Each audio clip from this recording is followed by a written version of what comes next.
morning, Tartaria Australia and Autodidactic. How you going, buddy? Good. Still getting over it, but good. We're back. We've put on a show and we're back. I know you're back in Perth. Does it feel weird? It does. A little bit warmer, which is good, but I got back and then suddenly it's all right. We've had a cold freeze, man. It's down to like 15 degrees at night. It's killing me. So I get 15 degrees.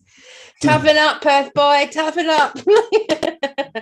Yeah, on the last day, like we walked outside and Kelly's like, "Oh, look, the sun's out. It's a blue sky." And I looked at my phone, it was 8 degrees.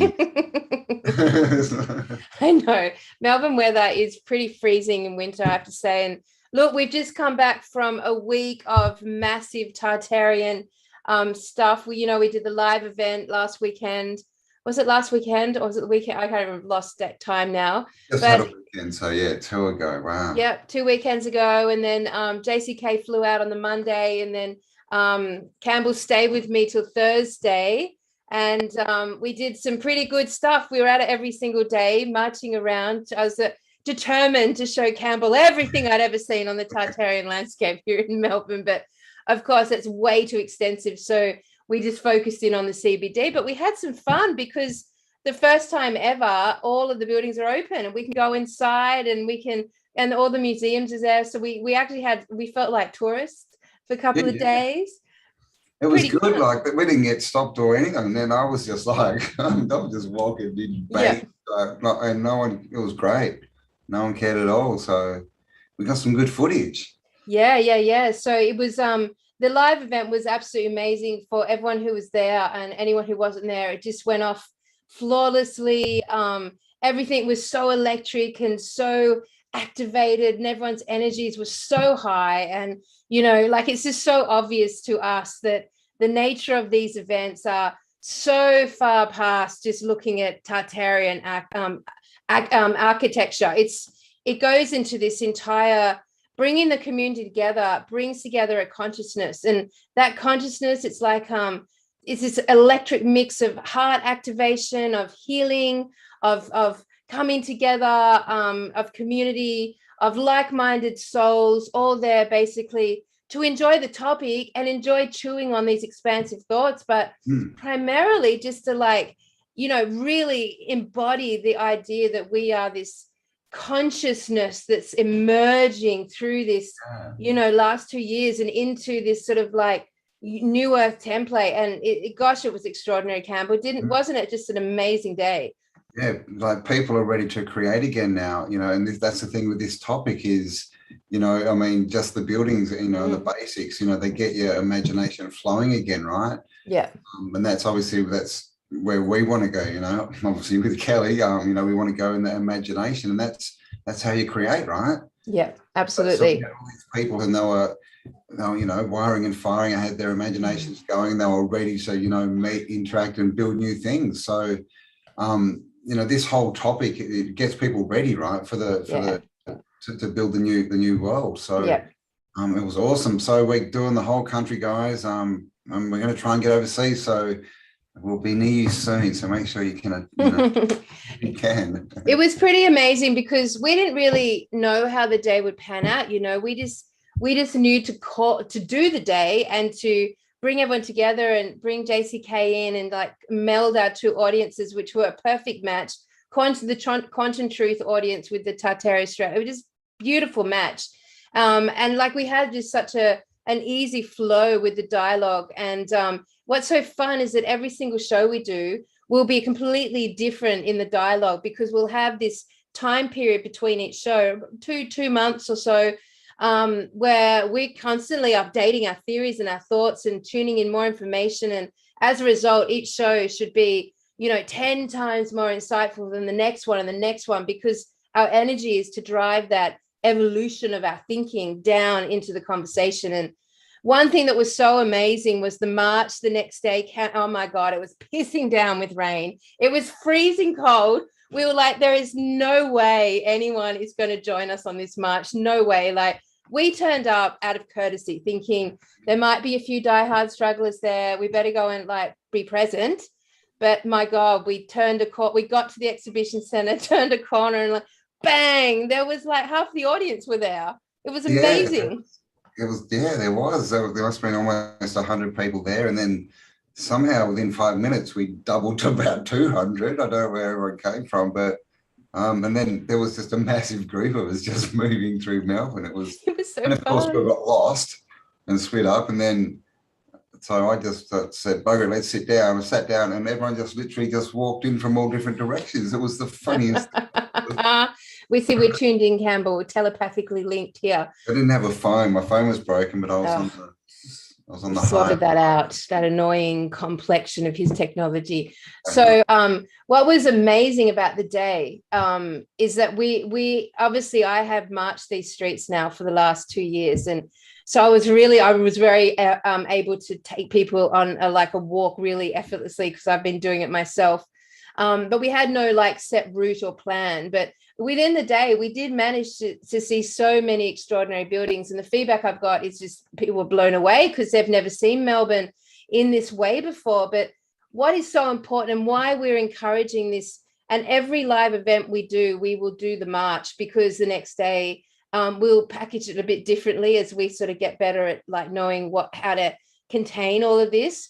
But so important, because the whole key here with Tartaria consciousness is that we have, for the first time ever almost, an opportunity very tangibly to ground people's truth in their own eyes. Like all this disclosure in the truth movement, it's so lofty and intangible and involves insiders and intel and all this fucking secret shit that like does your head in after a while. All of you would have had your head in done after a while, because you're just listening to these stories, but nothing's grounded in your reality. Whereas with Tartaria, it's like, now you've heard it all. Now you've broken through all that programming and everything's changed in your mind.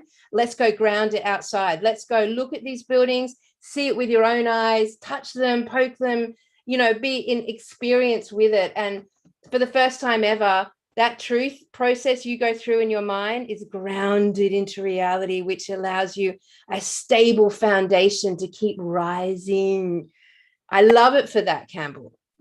Exactly. And we've got some amazing ideas on that, which you'll have to attend the next event to find out.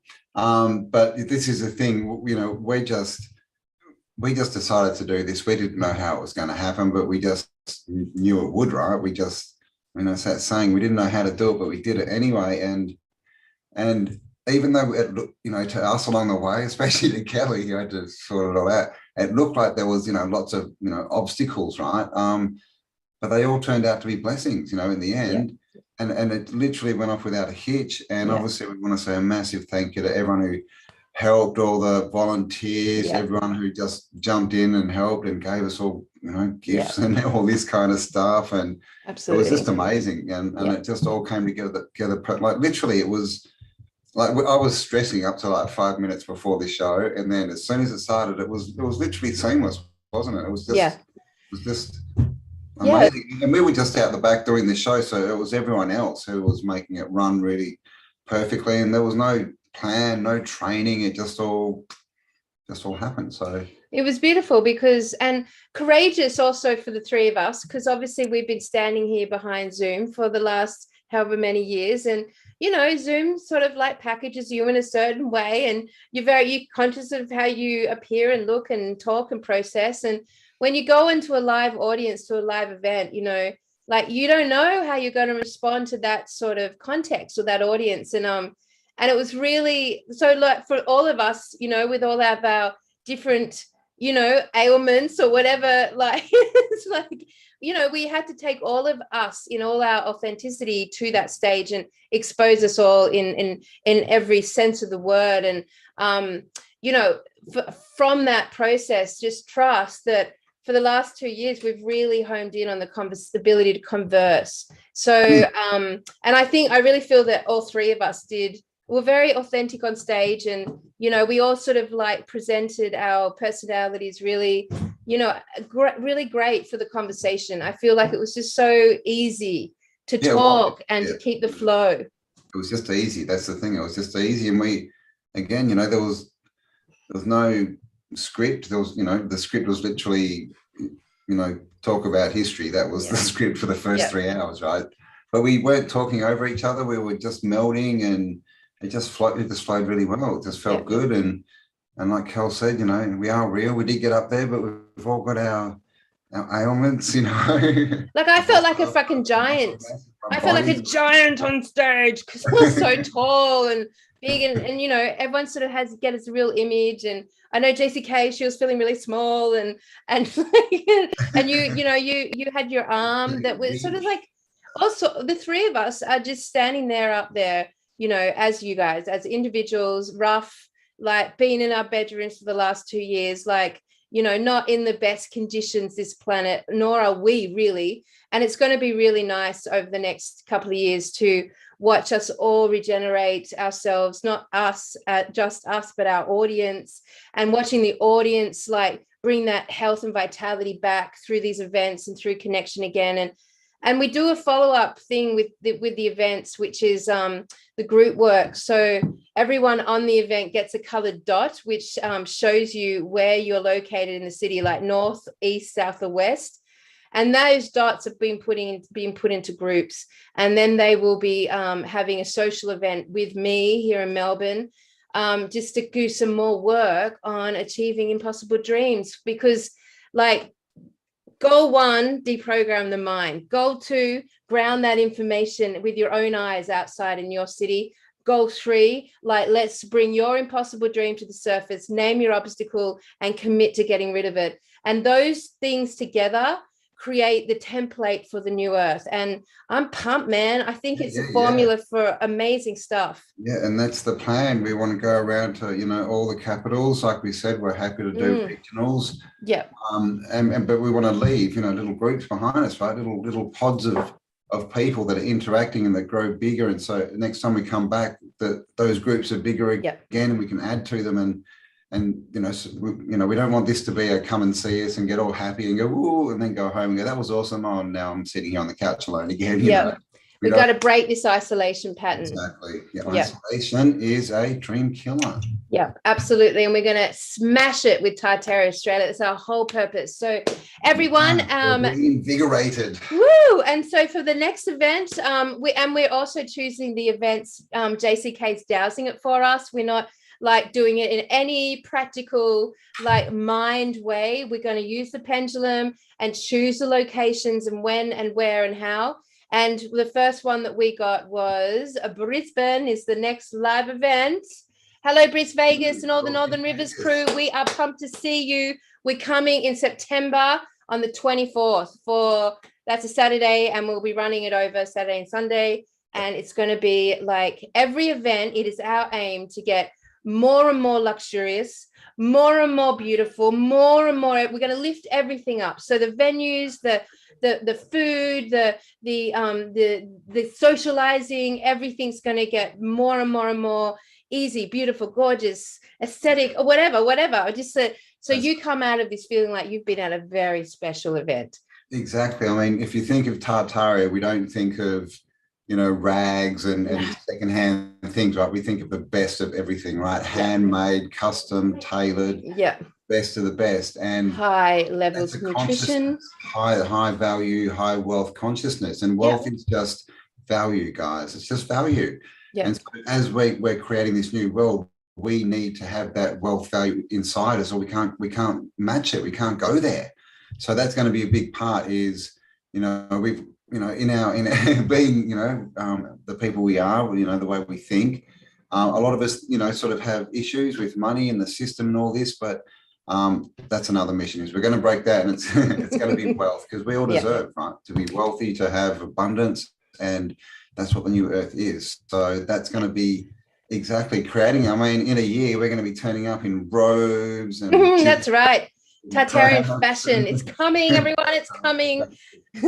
You know what's so exciting? Like when we're walking around Melbourne, and basically this is our introduction to all the footage that Cambell and I took on our marches around Melbourne, compiled into one show, which we're introducing now on this podcast. And it's going to be like, so tune in, because the question is, who the fuck built Melbourne? And it wasn't us. And we just basically went to all of the well, the ones that we could get to in the time span we have, buildings, but when you see it all together, whoa, mind blown. It's like no one imagines Melbourne or Australia to be this European in that feeling of a city. Like it shouldn't feel and be like this. And the disparity between 1938, when Melbourne is just like, you know, the Yarra, the paddocks, not even paddocks, just like grasslands with no infrastructure, to 1888, when it basically is this city behind me. Like this is from 1888, like that 50-year period. So we could probably say that 30-year period, like the explosion of Melbourne going from grass, dirt to a full-blown city that's behind Cambell. That's Collins Street. That's an etching of Collins Street from the 1800s. I mean, does that look like a city that was built on the grasslands in, you know, 20 years previously? No. So it's been an amazing thing. And one thing that we came out of that is like understanding that on the wealth topic, Cambell, understanding that like all of these wealthy idols, these families, these aristocratic families, or these well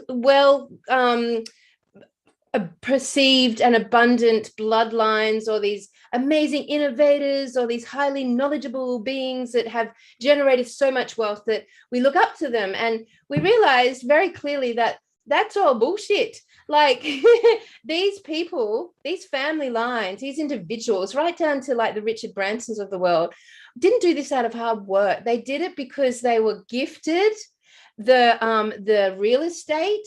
That was already there. They didn't build it. They didn't innovate it. They didn't have the extra knowledge or extra skills or extra they just were gifted it.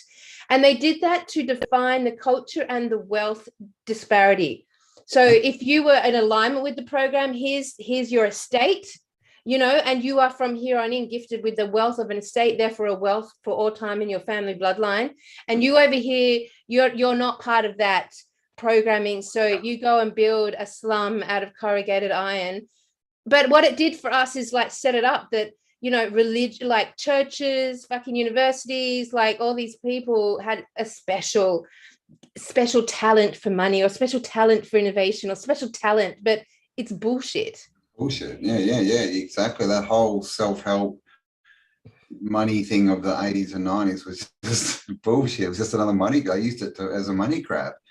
But this is the thing. So, you know, Melbourne, 1835, like they literally say, I think they say there was like 10 men and 2 women. Oh, it was so funny. That was at the National Treasury Museum. Yeah, nothing. And then 1848, it became a city. And then by 1860, pretty much, it was built out. And then behind Kelly is 1880. So this is the thing, you know, the time frame is the big thing about Australia. So just keep that in mind, you know, when you see this video and all these buildings, right? Pretty much everything you'll see we were told was built. There you go, 1880. Look at that. Built sort of 50 or 40, I guess, and 80 in a 40-year period. Like everything you see. And these things are ridiculous, massive, you know, same questions, right? Too big, all the stuff. So all the stuff, too big, all too fucking big. And why do you, if you're going to build one cathedral for a new colony, why do you need to build 10? If you're going to build one town hall, why do you need every precinct to have a town hall? Like all too big, does not make any economic sense to a burgeoning nation. Fuck, on the gold mines, Cambell, we'll talk about that in the next podcast, the gold rush. The gold rush, that's a big one. And that's another thing we just, you know, just because we had a week together pretty much, we've got about 4 or 5 shows that we want to do now. Like we've just come across we just got so many ideas just through talking. In Melbourne, of course, just the airship towers. Oh my God, this place is insane, guys, this place. So this goes for a bit, but basically this is me and Kel walking around Melbourne with my new phone camera and about buildings, and we get to go inside some of them. So enjoy everyone. Woo! We'll see you next week. Who the fuck built Melbourne? You tell us. You tell us.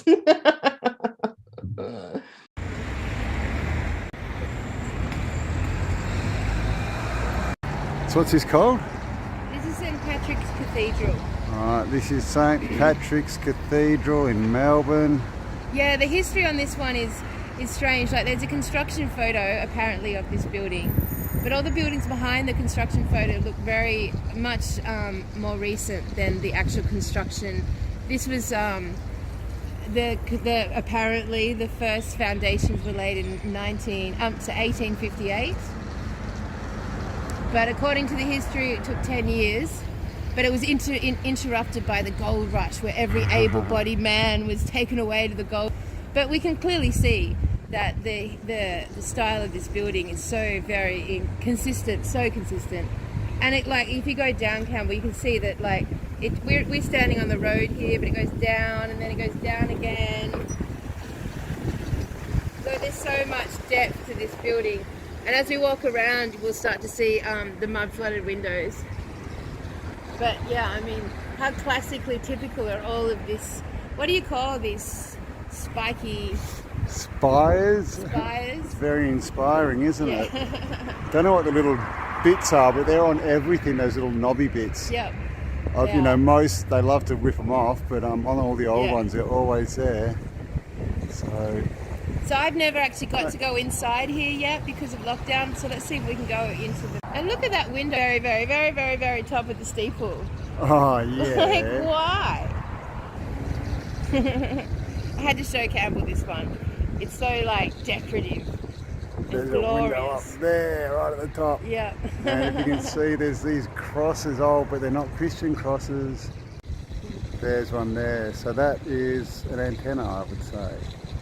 But because they look slightly cross-like, they can leave them on, right, and call them Christian. Like, just imagine in 1858, like, getting, or even if this took 10 years with their narrative, how people were getting right up the top there to build that. Like, that is so high. It is so high. No, like, scaffolding or security. Like, what are those big machines, those things behind us? None of The them. big, like, cranes and hoists. Yeah. So, And the thing is, so ridiculous. And when it's a steeple that points in, it makes it even harder to get scaffolding up there. Exactly, and it's perfect. It's perfect, absolutely. Yeah. Every side, like, what is it, an octagon? Every side's the same size. It's in an octagon that goes into a point. It's ridiculous. To put those little windows in there, I mean, like, it's an unbelievable construction for that time zone. This would have already had a lot of stuff taken off it. Yeah. This wouldn't have been in its full glory either. Yeah. Let's go check out the front. Just ridiculous. Look at that dude with the water coming in. Faces everywhere. These faces, these ones. Got to face a face.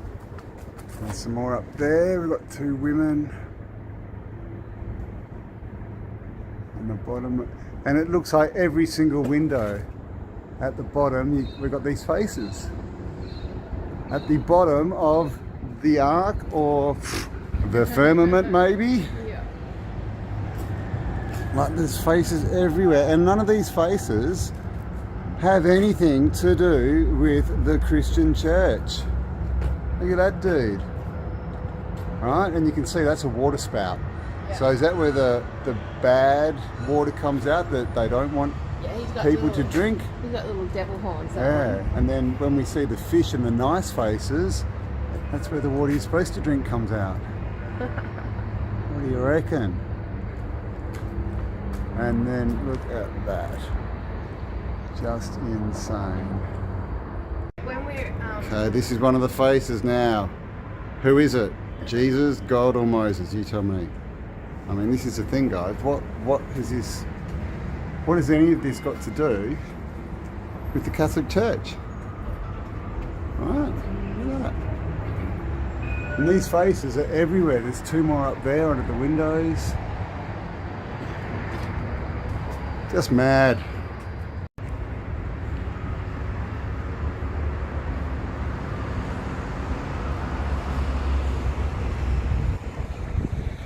I mean, look how intricately the blue stone's been laid. Look, it's perfect. Every single gap, every single shape has been cut out. It's almost to laser perfection. Right through when they go up the joins here and all sorts of different sizes. Like, if you think about what this means, like, what we've been told is that this bluestone was from a quarry here in Melbourne, and then found, dug up, and then hand cut to size, and then laid perfectly at this sort of scale. At that scale. I mean, we can't even do this with bricks. No. Like, That's this the is thing. raw materials. Yeah, bricks are all the same size. Yeah. These are all not. These are all just randomly different size, but they've been laid in a certain way. Yeah. You can see big, small, medium, big, small. It's just, and is that as well one of the reasons that these buildings are still standing so well, that they're not just made by uniform bricks. No. Because as we know, all the, what we're told of the ancient, the big megalithic structures, they're built the same way. Yeah. They're not with regular bricks. I mean, just really contemplate, guys. This was raw stone out of a quarry. This wasn't shipped over. This is raw stone that people had to cut in detail. I don't know if anyone here's ever made a stone wall or a stone fence. Just like a rough amount stone. Of time. Yep. Oh my gosh. It's ridiculous. So. All right, let's go. And back in the 1880s, no power tools, small population, and no trained people. Okay, so now we're going to go inside the cathedral, and of course we had to be quiet, so there's no commentary by Kel or myself while we're in there, but you will hear this organ, this huge, amazing old pipe organ playing in the background, and I'll do a bit of talking in the silent bits. So let's get into it.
So the sound and the frequency in this cathedral was amazing, and if you've ever been in a proper cathedral with a pipe organ, you'll know what I'm talking about.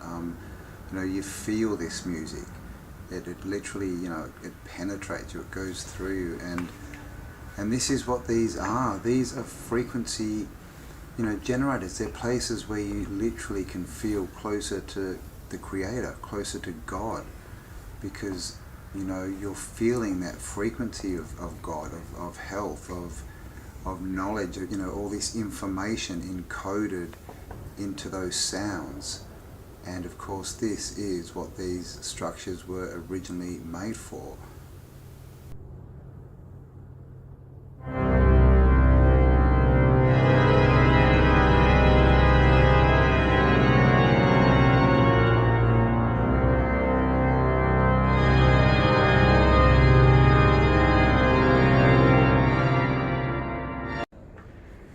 And here is the organ, and as you can see, it is huge, and it's on the top floor, but it does go down lower at the back there, and sitting up on an ornate wooden carved platform. Got the window behind it, of course, the big which probably would have been stained glass. I don't think it's stained glass at the moment. And also just all these, very familiar logos and motifs, carved into the wooden design and the windows. And look at the top of that, looking like, the top of the steeples, right? This is the organ. Like it's all showing the same thing, the same features. It's a big monstrance. I tell you, it's a monstrance, man. Yeah, exactly. Scale and height.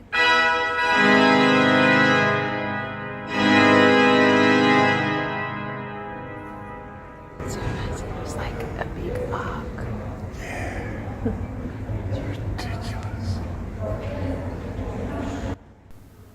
Okay, so this Cathedral St. Patrick's, again built in 10 years between 1858 and 1868 in Melbourne. Now Melbourne was deemed a city in 1848, so just 10 years before, and this took less than a year to design because they decided to build it, and then the construction started within less than a year.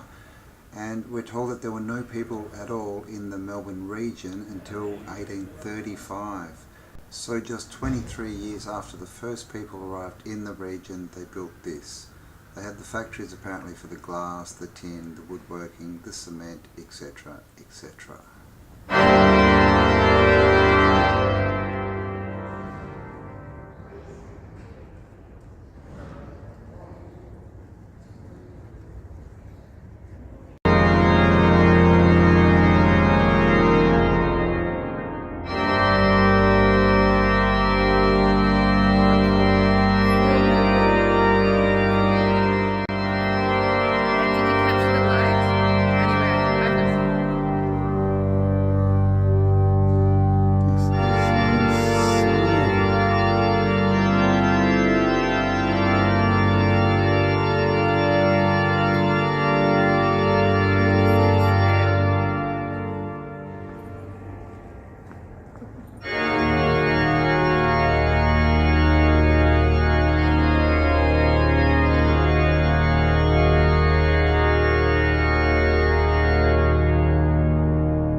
Contemplate the construction of this building on the outside, what's behind us. I mean, if you like listen to the narrative, it just say that's all real, 10 years to do all of that. But then if you go on the inside, it's unbelievable. Like the scale and the archways and the stonework, unbelievable. Like that in itself would be another 10 years. For this sort of thing to be built today, what do you reckon? What would it take to build this today? I mean, just to design that and the intricacies, it's not a square. Like every single wall is on a different angle. Yeah. All the turrets are hexagons. I mean, just to design this with today's, with today's software and computer, it'd be taking 5 years easy just to design it. And can like in our lifetimes, in everyone's lifetime, all of our audience, have you ever seen the construction of anything like have you ever seen them construct anything? Parliament House, General Post Office, a university, a hospital, anything like a cathedral. It just doesn't. We don't see it in our whole lifetime. Never seen it. No. So it was all here. All and here. as you can see, we're standing on steps. Oh so yeah, so we've had totally to come goes down and up and and down then- and up. So this is so this is it, and you'll see as we go down, so does the ground. And then we have to go up to get to the street level. And then when we come around here, there's that many steps to get up to the street level. And of course, old world ironworks everywhere. Just amazing. This is the old Salvation Army offices, I guess. But I mean, hello, this is like a castle sitting here in the middle of the street. And Yeah. of course, we know every good army needs a good castle. But again, the top of these turrets, they're platforms. Yeah, That's a platform. yeah. So if they just ripped something off the top of them, are we talking airship ports, They love us to have our passports, don't they, right? Like, why would a beginning colony need to mean- build a castle in the middle of the street? What has Like, this possibly got to do with a new city in Australia? And people, trying to find its identity, right? It's got nothing at all to do with it. Of course, this wrought iron we see everywhere. Always the same designs, which of course are the same kind of motifs that we see at the top of all the columns. This sort of floral thing, the fleur-de-lis kind of thing. And look at at just that. I everywhere. mean, that's a pretty epic just little insane. mini castle hanging out. Just for the hell I of think it. let's go and say hello to King Arthur. What do you reckon, eh? All right, and here we have some more of this cast iron that we see everywhere. Of course, on these walls, they've all got their little intricate bits in them. Bits and bobs. Bits and bobs. And this thing is, what would that be, 12 foot, 14 foot high? Yeah. So, you know, not built for people our size. Like, again, why would you build things, you know, 4 or 5 times as big as they need to be when you're starting a brand new country and colony? Makes no sense. So we were sitting in front of this the other day, Cambell and I, at night time. It was just so fucking beautiful with all the lights coming through the windows. But we'll cross over and have a proper look at it. And I'll get the history up. Look at this thing. It's got everything. The portals, the domes, crowns on the top, anti-protect, the little wrought iron fencing we see on the top. There's a big spire up on this. So it's saying that it was established in 1854. I love that word. Established. Established, meaning, wasn't built. Yeah, we decided it was a thing. Yep, we established the fact And that then it's it ours. was torn down and rebuilt in 1886. Of course. It reflects the opulence of the marvellous Melbourne boom period. So I'll see if I can find.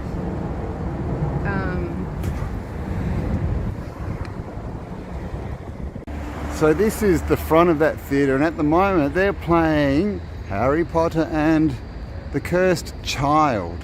Now look at that for a bit of symbolism, right? We've got the wings on a nest with a child inside it. And of course, what is going on in the greater world at the moment?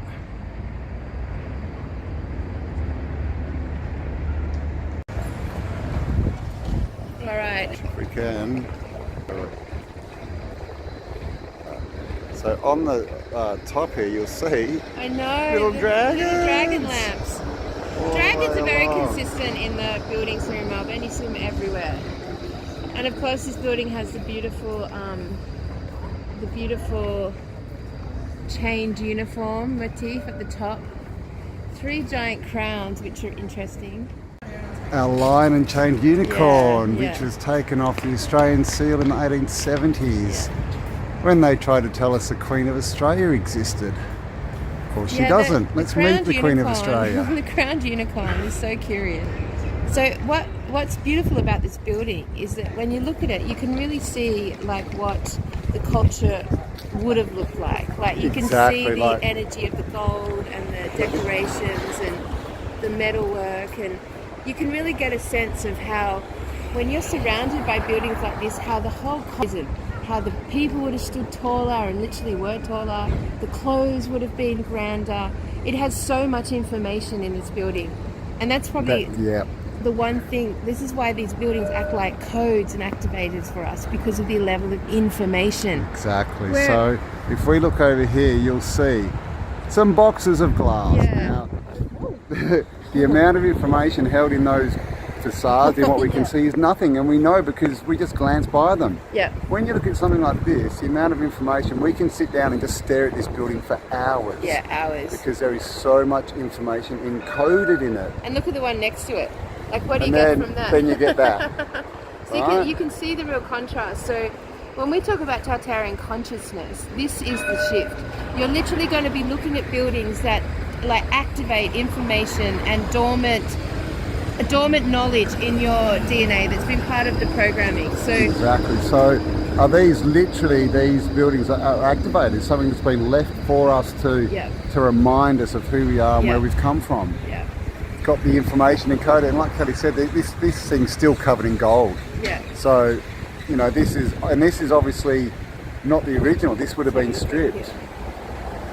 You know, they would have stripped a lot of Yeah. this off. So this isn't even as good as it gets, but this is pretty bloody awesome. yeah, And yeah. these stained glass windows, man, look at that. They're just I love stained glass so windows. cool. I just love it so much, and we just don't do it like this anymore. We don't. No. There's no artists that do this. It's not part of our cultural design. And why would you give up such a gorgeous craft? Well, like, why would we drop that out of our design We wouldn't. I mean, just look at these supports that are holding up the the veranda. So decorative. They are so decorative. Like now we just use a straight piece of metal, probably with screws on each end. But look at these, they're all custom made, they're all artists. So even just those have so much information encoded compared to just the straight And line. every single window, every round window, the windows on top of the domes, the stained glass window, the low, every single window has so much information. Everything. And you can't stare at this properly from our point of view and not be transformed. Like, you just can't do it. It's impossible. You're being activated. It's wonder. It makes us wonder. It Because does. it's wonderful. It's full of wonder. And we won't negate to tell you that Harry Potter and the Cursed Child is playing here right now. Exactly so. The Cursed Child. And look what they've got down there, right? They've got the wings on a clock. Time. The ether and time. Time, and of course the whole children Time thing, loops. we Time know. loops. Let's do the time warp again. So again, all this wrought iron Yeah. fencing, it's all And over look, if you Melbourne. look back there, you can see the mud flooded. Look at the Yeah, levels. look at the levels on this Going building. And look at the size of this building. This, I love not this building. built flat, not built flat. This building has so many beautiful details around the banisters, and every window is like carved like you would imagine a Roman cathedral with a European royal house. And it's interesting with Cambell about this because they really did define our culture with who they left the buildings for. The buildings that got left and not destroyed were handed to parliaments or libraries or universities or churches or aristocratic families. So it defined wealth and intellect contained in a building. Yep, But the stonework on this building is just beautiful. ridiculous. And the size, It's so big. it's massive. Huge columns. And of course, what do And we have? and the lights. The lights, The these lights lights are are just beautiful, I ridiculous. know. And there's so many crowns in Yeah. Melbourne. Everything is crowned, right? And of course, what did they do? They stole the crown, right? Everything's crown and crown land, and Again, you again, see the we've got the- same, yep. the same ironwork. got the foliage, the nature motifs. Yeah. And then of course, what do we have down here? But underground levels. And this foundation, another thing with Melbourne is there's a lot of bluestone. Yeah. And bluestone is notoriously hard. So hard. So hard to carve, but it looks exactly the same as when we see they do it when they use the limestone. Yeah. Exactly the same. And perfectly squared off. Perfectly. Perfect. Like this is, there's not a builder alive that could build like this perfectly. There's not. Without tools, excuse me, and power. And actually, there's a lot of pictures of this building with the mud flood. And You can read again, just look at that window. Look at what's encoded just in that. You could stare at that for an hour, them. Yeah. right? And Compared then all to the detail underneath that. as well. Yeah. right. Yep. This one up here. And what are these for? What are they going to tell us? Is that where the taxation parliament dude came and I know. stood and spoke to his people? Like, what are these balconies? They make no sense at all. And these lights are just like every single one is crowned. I mean, and don't forget, everyone, we're in Melbourne right now. We're in Melbourne. We're not in Europe. Exactly right. Oh my! And look across the road. What is that? What is that? So this whole city. Let's see if I can get in there. Yeah, look at the street level. Oh, So the street level where the cars are currently, we go, and then we go up, and then we go up. yeah, exactly right. So there's so many sets of steps to get up here. Yeah. So Yeah. street level down there. We've got about 5 steps or so here. Yeah. Going down, and then that whole street goes down, and then we turn around, steps going up Alright, and up let's go. again, Let's go have a look up. and then up, we up, have up. this. And yeah, guys, this is Australian. This is the Melbourne Parliament House. Oh, and the doors, the beautiful doors on this Parliament. And like one thing we were questioning is like, why would you need a door every metre? But Exactly. you'll see there's basically so many doors. We Just won't be able to go in. ridiculous. But then look at these lights again on the doorways, like they're Oh, and the mosaic. And of course, and these are in, all the houses in Melbourne have these on their verandas and things. The arcades have the most amazing mosaics. But look at the And scale. Do a thing. again, how is this Australian? How has this got? This is one of the first Parliament buildings built in Australia. What's this got to do with Australia? Do a span up. Up and across. I mean, what do they remind you of? Now, what is that? Nauru, the 4 continents, the 4 oceans. Yep, Coming out. exactly. So this is our realm, right? Magnetic pole in the middle, 4 land masses, 4 rivers, and of course, all held up on pillars. And there's Right? these beautiful doorways. I love them. And these are just. Go stand in front. How big's that doorway, Kelly? Yeah. So there you go. Quite a big doorway, as you can see, at least 3 times as tall as Kelly. So that's a 20-foot doorway, guys. And of course, who's that dude? Is that our first Parliament? Our first king, our first Prime Minister? I don't think so. And those motifs, and they were on the fences as well that we just looked at, on the cast iron. They were built into the base of the. So everything is the same theme here, but it really it's is. not Melbourne's Australian. Very consistent. Not Australian. Okay, so we're just next to. This is the Parliament. They're actually doing some restoration work, or they're restoring the iron, right? But this is next one. You can see how far down it goes. Right, this drops straight down, all walled off. So, what is underneath us? So this was built in 1884. Look at this. So this is called the Hotel Windsor. Apparently it was completed in 1884. 1884. So literally, what are we talking? 36 years after Melbourne became a city. I mean, how And about gorgeous. 50 years after the first people were in the Melbourne area. We're told it was 1835 that the first people sort of started, sort of living and setting up a few farms. And then within 50 years we've got this. And this is just one of them, guys. We had this and like another couple of 100 buildings. I mean, it's so beautiful. Just ridiculous.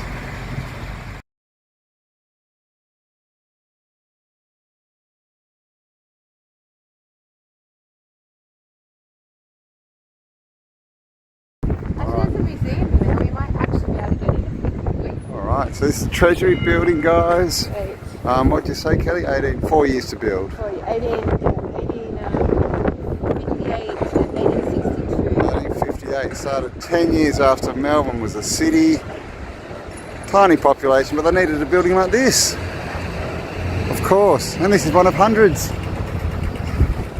So, now look at these stairs, guys. So there's some pictures of this building just in the mud with no stairs. Now they've got, and you can see the angle, right? This is where we are here, and it just gets bigger and bigger as we go down the hill. And so we've got 1, 2, 3, 4, 5, 6, 7, 8, 9, 10, 11, at least 13 to 15 steps to get up there, and then more steps up at the doors. So this thing has been built right up. Why is that? How many stories was it originally? I'm excited because there's a museum here I haven't been able to get into. Alright guys, we're going to try and get in. But Campbell, you have to be very subtle with your language. I know, alright? I know. I got in trouble. I got in trouble in the cathedral because I was too loud. So, this city is stupid. okay, we're going James Bond thing. Yeah. Tourists from Tourists from Perth, we know nothing. Okay guys, so this says Melbourne, 1882. Now check out the build out here. Now again, Melbourne, the first people, Mr. Batman, came to the area 1835. Melbourne was a city in 1848. This is 34 years after it was made a city and about 50 years after the first people were in this region. Look at the build out. This whole, it's just completely built out. And we're talking cathedrals. Look at these cathedrals. Right? Why do you need 3 next to each other? The one we just went to. There's one here. Where's the That's church? the exhibition. So this is the one we just went Exhibition to. centre. We just went to St Patrick's Cathedral. Oh, This one St. here. Patrick's, that one there. There's I one mean, little really inside. amazing structures. And we've got the bridges, we've got railways, you know, tracks and stations, we've got docks, we've got... So this is a Supreme Court. This is amazing. I don't know if we'll get there today, but this is still here in Melbourne. It's We've got practically all still here. gardens, we've got all laid out, you know, in laid out city. And these, we've got 4 or 5 story buildings here, guys. Yeah, it's It's amazing. like, and then if you look up in the background, it just fades off into the distance. And then out here, look at this. The University of Melbourne. Look at that building just sitting out there by itself. Because that's what you need to build for a university saying in a here city that- that's 50 years old. They're saying here that the sewage system they started to solve in 1889, which means all of this behind you, what you've just filmed, was built without a sewage Oh my system. God, nice one. So, by the 1880s, the cause of disease such as typhoid were well known in medical circles, but governments and city admins could not agree on a sewage solution. Yeah. Death rates continued to be high. Finally, in 1889, the damning report of the Royal Commission and Sanitary Commission of Melbourne shot the government. So in 1891, they established to put in a sewage system. What do we have here, guys? 1882. Okay, this is 9 years prior to anything being put underground. I keep telling him to whisper. I'm getting very excited. So, So they built this, then they came in, and I guess they dug tunnels under everything and put the sewage in, all the electric power, because of course at this point they tell us it was all gas, or everything, guys. This was built on top, then they went underneath and did everything else. I mean, come on. Camel's palm. Come on. 1,300 buildings of brick by 1846, just a brick, not 1,300. stone.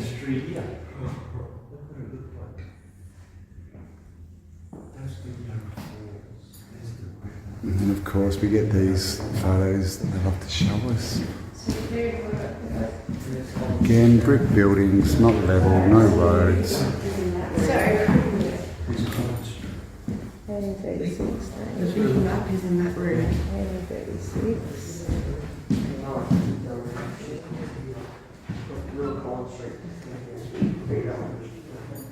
Okay, Cambell. So look, August 1836, here in Melbourne, they count the inhabitants. There's 142 men What? and 36 women, 100 cattle and 26,000 sheep. This is in 1836. So the image we just saw was like 40 years later. Yep, 40. So that's pretty crazy, 43 isn't it? years. So this, and yeah, wow. Okay, guys. So I mean, like that's 142 men, and in 40 years, these two groups of people had babies enough, and more people came in to build what we just saw. Exactly. Insane So stuff. So this is a panorama of 1860s. So this this is 1875, and we start to get this. So that's a jump of only, 30, 40 years? And this isn't even probably government house. So this just all looks very mud flooded, doesn't it, team? Like, this just looks like mud. Like, because this here, that's where we've just been. That's government house, where we were just. And this, yeah, anyway. Where do you even start? Here we go. So we've sitting down Collins Street. Look, basically, Melbourne looks like it's like, look at these muddy streets. Like, these are just like, you build all this, and yet we still have these completely mudded out. Doesn't make any sense, does it? That you'd have all the industry and to do all of this, and all the architectural and engineering design, but keep your streets just mud. I mean, like, when you look at this and the construction and engineering that needs to take place to even contemplate something like this whole city at once, how is it that we're still in horse and cart? Like, the engineering feat of this is from a civilization that had, like, high technology, high engineering skills, high, air travel skills. They weren't in horse and and even cart. just high thoughts. I mean, And high thoughts. Because of the way they built the buildings. They weren't building boxes. Yeah. You know, and this is the thing, like before they tell us that there were no big buildings, then suddenly they just were everywhere. So how did they gain this knowledge of architecture suddenly? So we had gas lamps. Gas lamps in 1875, apparently. If that's what these are. So again, we showed that last picture of Melbourne completely built out, 1884, and they said that, you know, that everything was gas. So as well as the plumbing and the sewage, they had to go and put electrical pipes all under everything. And to actually power gas, you need gas works. You need gas lines anyway. I mean, or else like... they didn't have gas bottles like we know them back in 1880. Okay, so well, they did. All right, let's go check out the rest.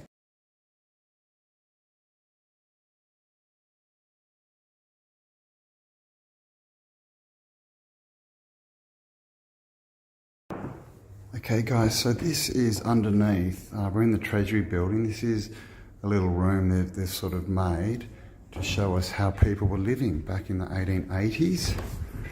And as you can see, they show us these funny little beds, these little rickety wooden, you know, tables and chairs. But they forget to tell you that they all sit inside these massive masonry buildings. This is very stripped out, but it's interesting also that they have these massive feats of engineering, and yet, come and let me show you the bathroom. Let's go check out the bathroom, right? So again, they try and make everything look colonial, right? Like people are making them in the backyard out of trees, but look at the house, look at the building it's in. I mean, this is all bluestone. And by the way, look at this ceiling, Yeah. arched red brick roof, right? Yeah. Look at that.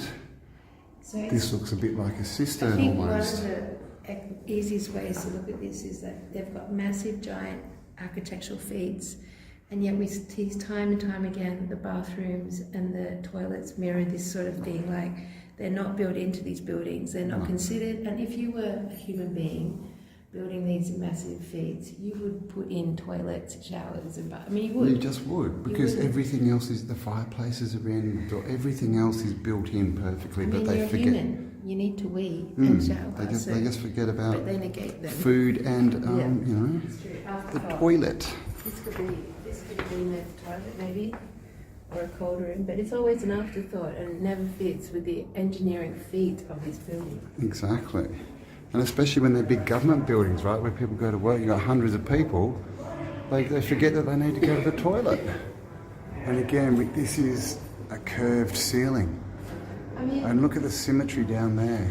this could have been an aqueduct. Yeah, exactly. This this has got a feeling of like a cistern aqueduct cut thing.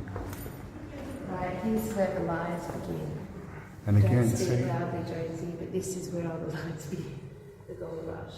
This whole like complete programmed lie basically is how they justify Melbourne in its existence, Brisbane in existence, Sydney in its existence, basically Australia. that. Yep. I mean, if that was gold, that would be really fucking heavy, and you could not lift it. Gold, I don't know if you guys have felt an ounce of gold in your hands. It's like your hands go. Very heavy. You can't just pick that up as a little Chinese immigrant and get it all the way back here, and then get it all the way on a tall ship and drive all the way back and all back. It's a ridiculous idea, and that has to come out of a rock. Yeah, exactly. Have you noticed that we always get nuggets, right? They talk about nuggets all the time, but in mining, we only see veins. Yeah. Now that, as with every other nugget, it looks melted. Yeah. It looks like it's been melted down and just like thrown in the dirt to sort of get a random shape. Yeah.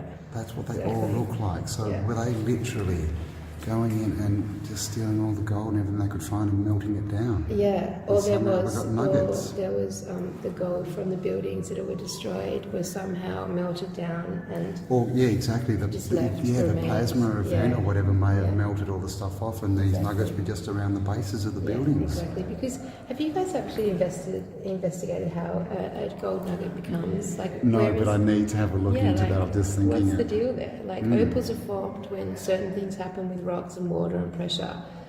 So What's the story with a nugget, and what does nugget mean? What's the etymology? I wonder. Let's have a look at that. All right. Gold, right? All you need is gold, and you can get anything you want instantly. And guys, we've got this awesome roof here. Looks like a cistern.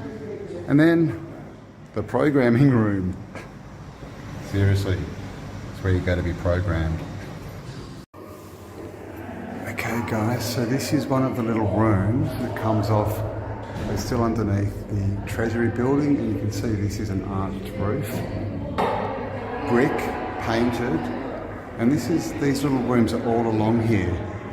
I'm pretty sure this was a cistern. This was for water storage. You can see the roof up there, arched. It's been painted. It was red, right? And then down here, you can see, and then all the way along, we have these little rooms that make no sense.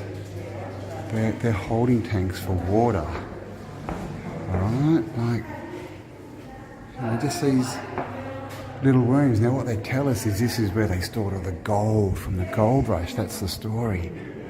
But I think they may have been storing something else, a bit more liquidy down here. Stonework. So this building was erected in the year 1932, they say. And you can see these elevator doors. It's so beautiful. And if you These go are down copper. here, this goes into the layout. There's nice mosaics everywhere. We've got marble. Okay, and then down to lower levels. Right, so obviously, you know, we've got Melbourne motifs, so a lot of this could be replaced, but all the pillars and the foundations, this is old. Oh, I mean, you can see the level there, and then it's straight up to another street level. All this, look at this kind of stuff, you see this everywhere. This is good. It says high-speed building, 1 floor a week. Okay, guys, here we go. High-speed Back in the building. 1800s, they were building a floor a week. So we're about to juxtapose all of this with a modern day construction site just so you get a vibe. Anyway, it's just gorgeous. Look at this poster behind you. It really works for Now the this- whole trade fair, the World Fair Yeah. vibe with the whole, like, obviously it's really lit up at the top. And, you know, how reminiscent of like the Chrysler Building, the Empire State Yeah. Building is that? And why would you have this big building, but the only bit sticking up the top is just like one little corner? Yeah. Could that be an airport, maybe? That's where you And it go to goes, pass it the literally port? goes, we can't get down there, And but it then goes down, you down, can see the down. stairs down here, And it's all and it marble. just keeps going Yeah, down there. yeah. And then it goes down again, but we're not allowed down there because there's secret construction happening. This is the official Melbourne Town Hall in the city. Obviously, every precinct in Melbourne got a town hall, crazily enough. But let me just look at the dates. That's a Melbourne tram. Melbourne, the only city left in Australia with trams, and of course they all had them. They built them and they ripped them all out. Yeah. Right? I mean, tell me the sense of that, the economic sense in a brand new colony. But the other thing about Melbourne is there's a lot of bluestone. All the foundations are bluestone, or the lower levels, shall we say. And in Perth, they're all limestone and sandstone. But the thing about bluestone, it is very hard. It's notoriously hard to work with. But every brick is perfect, of course. It's perfect. Has a massive organ in the side as well. And of So course, the first town hall water. building, here we go. First town hall building was completed in 1854, demolished in the mid-80s. So 10 years later they demolished it and a new building was completed in 1870. All right, guys, So it's a they- brand new colony. 1860, that's 12 years after Melbourne was a city. They built one, but then they knocked it over because it had so many resources, so much money. Obviously the gold rush, you know, everyone was just skilled masonry, you know, workers, architects, just everywhere. Like, so they were just building and knocking down buildings everywhere, right? Why not? Got to create jobs. I love this building so much. All right, guys, so what's this called? This is called the Manchester United building. Manchester United. Now this looks, you know, just like a normal kind of building-ish, you know, pretty cool, Art Deco, but then look what is on the top. Yeah. look at that. It's just so beautiful and so intricate. And so we just showed you they 1 floor a week. 1 floor a week, right? Now, why is that on the top? You know, and why is there a deck up there? Yeah. Of course, And it's like, got the pole, but it looks a lot like an airship pole, right? go down to that beautiful window. Look at the stonework on that window. I mean, that's so beautiful. I loved the difference. Oh, hello. Hello. How do I do this? Yeah, I mean, it's just so gorgeous, and it's built in. Like, it's not like it's added on. It's built into the actual construction, and all the lower level as well, all built into the construction. So where is it? There it is. Yeah. And again, nothing to do with Australia or Melbourne. There's nothing at all. It's to do with another culture, and these stampings of this other culture are everywhere. Yeah. And there's literally hardly any stampings of Australia or Melbourne. The only ones you can find are they've clearly been added later. They're not even good, good. And Cambell, if you zoom out again, and then scan over to my right, you'll see the Tartaria, the little structures, and then go up, and there's another very strange. Oh, there's another one. Yes. Okay, so again, guys, now, so what it is, we look at Tartaria and we kind of think that they're only really, maybe 3, 4, 5-story buildings. Yeah. The big ones, or at least, height-wise. But we see the Empire State Building, the Chrysler Building. Yeah.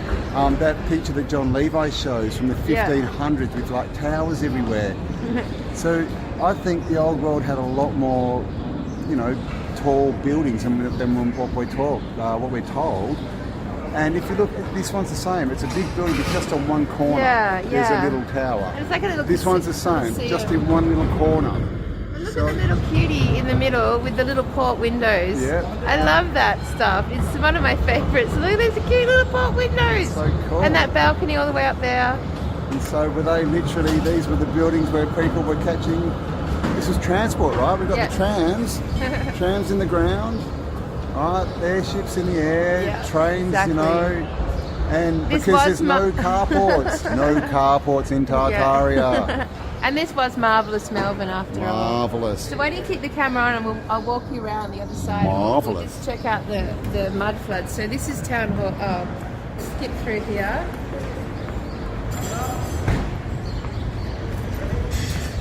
So obviously we've got a gorgeous spot there, some trees, tower, all these shows.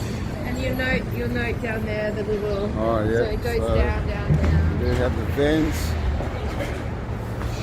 Always, the nice wrought iron that we see everywhere that does not rust. So I wanted to put the camera on just so we could juxtapose everyone a modern construction site. So this has been happening for the last 18 months, the whole time I've been walking around this construction site. They're putting in, I think it's part of the new railway system, but like the amount of technology and machinery required just to do this little bit in here, come for a walk. So you can see they're actually trying to lift something up, right? And you can see the big spire in the background just sort of poking up. Look at the machinery they need to stand that up. To use material that's so less heavy, less solid. And it's already pre-made. They're not building it as they do it. It's like pre-made and they lift it. Yeah. But, all these steeples, how are they building them, guys? I mean, this is what we need today. I mean, they need that for that size, and then behind us we've got the Manchester building. And then we have this behind us. And they did a floor a week. They did a floor a week with bamboo, scaffolding and picks and axes or something, apparently. Now look behind you and you're going to start seeing the mud flooded. So here we go. Here we go. One of the greatest questions of Tartaria is like, why would you build such a phenomenal structures on unleveled foundations? I mean, over and over again, all the way through every city in the world, we get foundations that are built unleveled. There's no reason for it. It makes no engineering sense. But look, we'll follow it around. You see these little bathrooms here, which have become bathrooms. Yeah. Because as we know, they weren't bathrooms. They had to input them later. We were just joking. So that goes down. And then here, the street goes up. Now this is it getting to the top end of Collins Street, which is just gorgeous. If you pan across there, you're going to see one of our theatres. And here, again, the Regent there's Theatre. another tall building with a tower on the top. Yeah. So, oh my God, Melbourne's ridiculous, guys. Like, I know, it's been a real blessing. I'm just starting to not like we had tall buildings. There were tall buildings. Yeah. Clearly. Now, Like two tall of my buildings. favourite buildings come out. So we have the lovely the Regent Theatre over to my right. This is very ornate and gorgeous, and it's gorgeous inside. But then a few buildings up, we have the most ornate ironwork on balconies.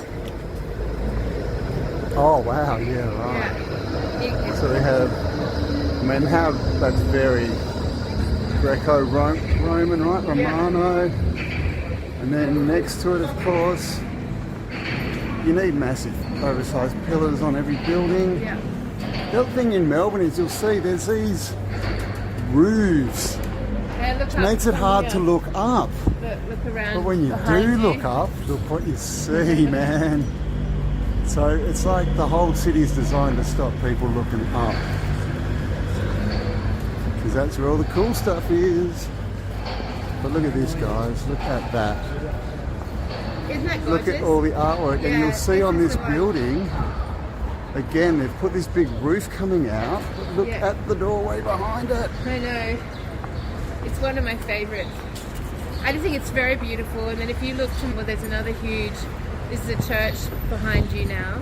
And there is the steeple on that building. And oh my God. Like, come on. And if you do a slow pan just onto this side of the street, you'll catch all of this up, just straight there. Look at the Oh layers wow. of Tartaria. Turn, so we've got building, and then That's going to go upside down when we're filming. oh, okay. I'm back there then. So we can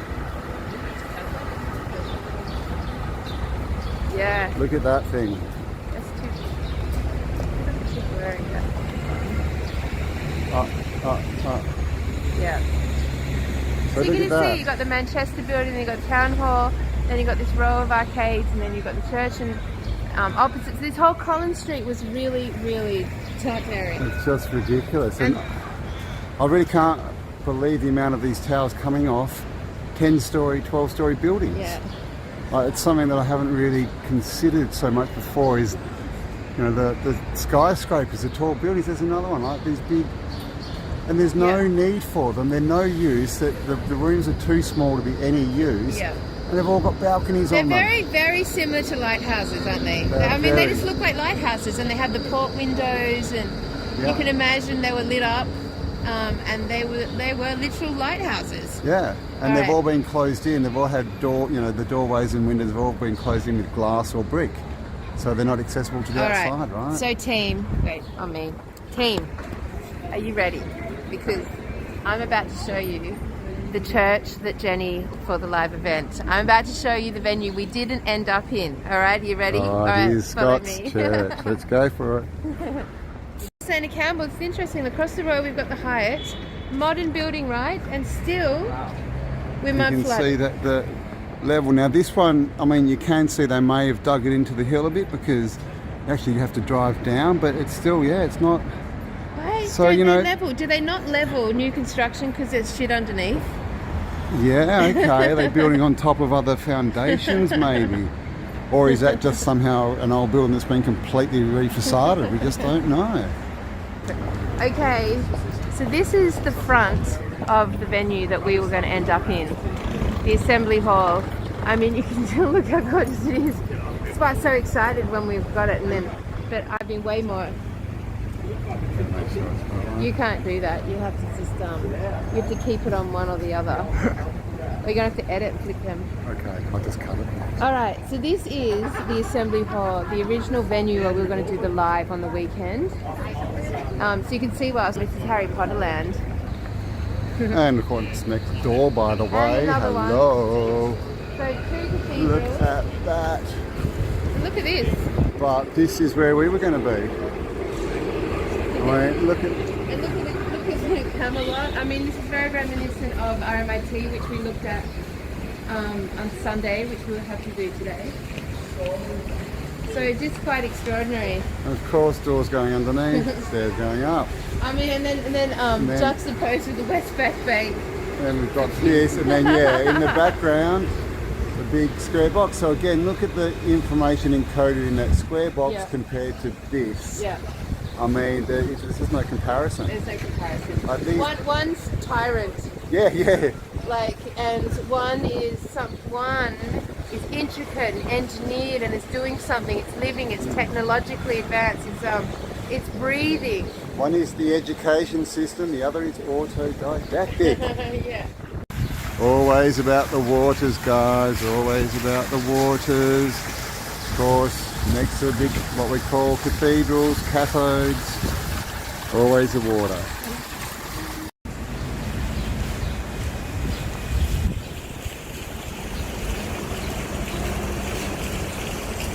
Alright, so this is Scott's Church. Nice stained glass windows.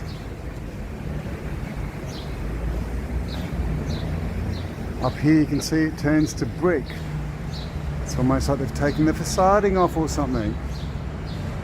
We come around and then of course we have this big disgusting black box in the background trying to take over the old world. And look at this stuff. I mean, the information encoded in this building is ridiculous, right? And this is what they're doing. They're taking away the information, so we're not getting the information we need. That's why most people can't see, because they're lacking the information that is encoded into the old realm. Right guys, so there you go. One window. Ready? Up we go. Two. Up, up, up, up, up, up, up. Oh, and they're getting bigger and bigger bigger. as we go down. Oh, no mud flood here. All right, so this is interesting. Oh my God, guys, Oh, look this at one's so this. curious, yeah. No, we're not in Morocco. This is Melbourne. This is called the Forum, and I mean completely mud flooded. And it But- has such an interesting story about the organ. Apparently when it was first opened, they actually imported, in inverted commas, the biggest organ in the southern hemisphere. Wow. And it like took equivalent to something like 16-ton trucks to get it here from the tall ship and put it in, which is obviously a ridiculous story. So if we walk around, you're going to see the intricacy here. So take this building, imagine that this could have been similar to some of the real facades, adorn it with gold and jewels and stained glass and like light it up. You can imagine how stunning this would have been in its original form. Just amazing, very Moorish looking, and again we get these these griffin dragon things, which are Everywhere. pretty much exactly what we just looked at on the theatre. Right, and of course we've got some lion heads up there. It's so Moroccan Persian-y vibe, Yeah, it's like very, Aladdin. Yeah, Aladdin, like, yeah. You know, we've got these pillars, these twisty pillars on the outside, so, you know, what does all this mean, right? This is, I mean, look at that. But again, the level of is that? information, in Exactly. this architecture. And the information encoded is ridiculous. And again, we have this tower, and it has a platform around it, guys. Why? Airship docking? What do you reckon? But I mean, this place is just... I mean, the metalwork in the in the facades, windows yeah. there, like that. Then we see that this intricate metalwork. How are they doing that?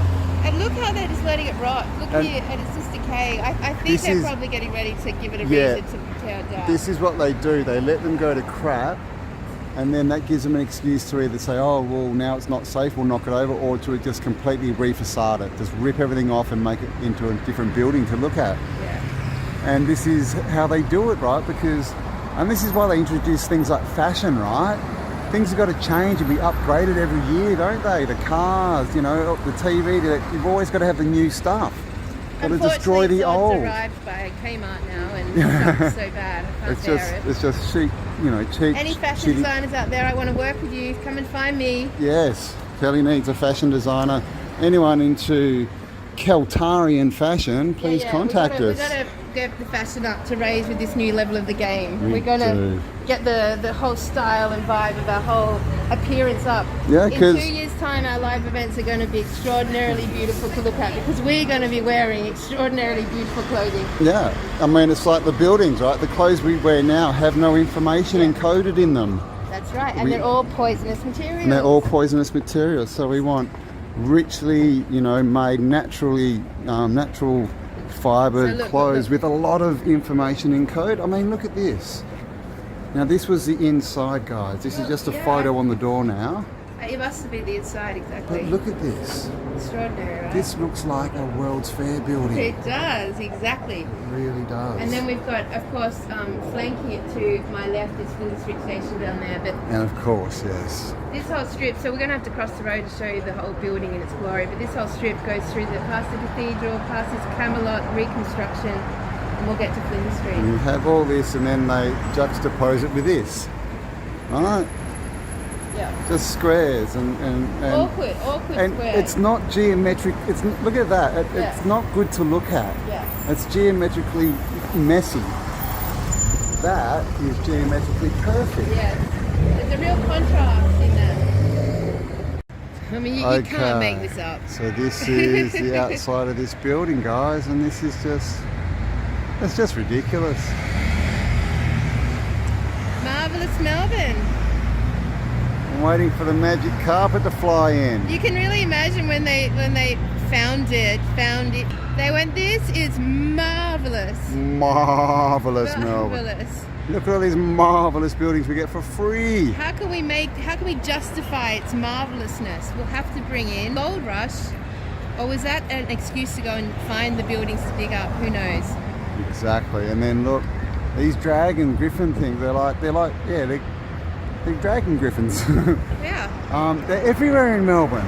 And so we've got a new working theory that dragons actually emanated from the oceans, came up from the oceans. They were water dragons. Water dragons. And the seahorse. The seahorse. Yes. Of course, the seahorse. Mhm. And you know, in the old Aquaman cartoons, Aquaman used to ride a seahorse and it could shoot out these sonic beams, remember? That's right. And of course, if source is water, and source is water in all its potential forms, then it makes total sense that things could emanate from up through the ocean onto land. And these superheroes we hear of, and these, you know, higher consciousness beings, they just have a stronger ability to intend the water they want to use. So when we talk about levitation or superpowers or flying or all those things, like if their density is clear enough to intend the water into a different form, then they could easily manipulate it to use it as an anti-gravitational. Exactly, and we've all seen it through Dr. Emoto's work, changing, you know, the structure of water, the intention, and we've talked a lot about water being information, right? Yeah. And so you just get, the more information is in the water, then the more you can get out of it. Maybe the more abilities you get out of it, the more you can use it. The clearer our minds, the clearer our ability to intend, the clearer we create reality, literally using source, water, source, to change into any form. Exactly. So that's pretty much why they like to put the old fluoride in. Right? They're messing up the information that we're getting into our system. And if you remember, fluoride was before GMOs, it was before all of the disclosure stuff. They put fluoride in the water very early on, that was the first thing they did. Related the structure of the water we were drinking and showering in and growing food in. Indeed. Stop the information and you stop the people growing. Okay, so we're at the cathedral that we ended our tour in on Sunday. And we're just in between the cathedral, which is so old world. Like we walk up here to under this alleyway and then it's flanked by this beautiful Camelot style building, which from a distance is just such an amazing castle. Yeah. Got the Cathedral Windows up there. I'll get another view for you better over there. But this cathedral, man, look at this. Massive, so massive spire. You think once they'd built one, they would have settled on that being the one? Yeah. But instead, they built dozens of them. And, you know why? And this is the thing. This is why there's so many different sects of sects, I said, of Christianity, right? Because they had to justify all these different churches, what we told are churches. But look at this. What is that crack in the wall? What is? See that funny? Can you see that? Like that? How they've funny wall thing there? Yeah. It was freaking me out the other day. But look at that. So I'm not sure what's going on there. Added on or something. And then you've got this swinging buttress sort of thing hanging out the top there. Yeah. So, you know, they've done it something, you know, they've been, well, it's refacading, right? But that tower is very reminiscent of the last one we saw. That tower, and of course, again, right, there's a balcony up there. Why is there a balcony? What's it for? You know, I mean, it's looking very airshipy to me. And then do a pan around, and you can see the building that's in it, like behind Cambell right now. So we got the tower, this, and then this. Now this is just, we're told is a building, right? It's not a cathedral, but look at the features, look at the windows. You go up to this corner. And then up there, right? That's Rapunzel's tower. So strangely enough, It's the same features as a cathedral, but that ain't a cathedral. But this is same windows, guys. Same windows. yeah, All exactly right. the same. Can you see that? And of course, big tower. Big tower. It's all the same, guys. They try and designate all these buildings and say they're all different, but they're not. They're all the same. And it's interesting because if you come in as a tourist in Melbourne, they will focus your attention on Acme, which is Federation Square, this mess in front of us, but they won't talk about what's here. So they really do bring people's attention to what they've recently built, And basically. again, look at that shot, guys. Look at the information in the foreground compared to the information in that black cube, right? Crazy. You all know the squares, the cubes, the black. And this is what they're doing. They're trying to change or erase all this information. And if we walk up behind here through this, there's an original little alleyway that would have been here originally, and we can intercut, and you'll see these are the original stones because they're so weathered, and the original iron, steel, whatever. What do we call that material? Wrought iron? Wrought iron, maybe. And it's so smooth and so gorgeous. Oh my I mean, gosh, look at this, guys. It keeps going up. And you can see these stones. Look how weathered they are from foot Oh, traffic. look at that. They're worn away, literally. I'm not sure if you can see that, guys. I'll get down here. Can you see that they've been worn up the side and then up the side there? Literally worn away from use. And of course, going underground, right? And we've got to walk up to the next level. Like in Melbourne? Are we in Europe? Exactly Are we right. in England? Where are we? It's pretty This could phenomenal. literally be Venice, guys. It's Yeah. ridiculous. And again, these are just all cathedral buildings, but they tell us that they're not, right? Now it's a shopping arcade. Look at that shot. Like, what is this shot here? Look at that. And interestingly enough, that light is not actually flashing. No, I can't see it flashing, but in the picture it's flashing. Interesting. And then we go through here and it's got the original stonework. And it leads up Ridiculous. to...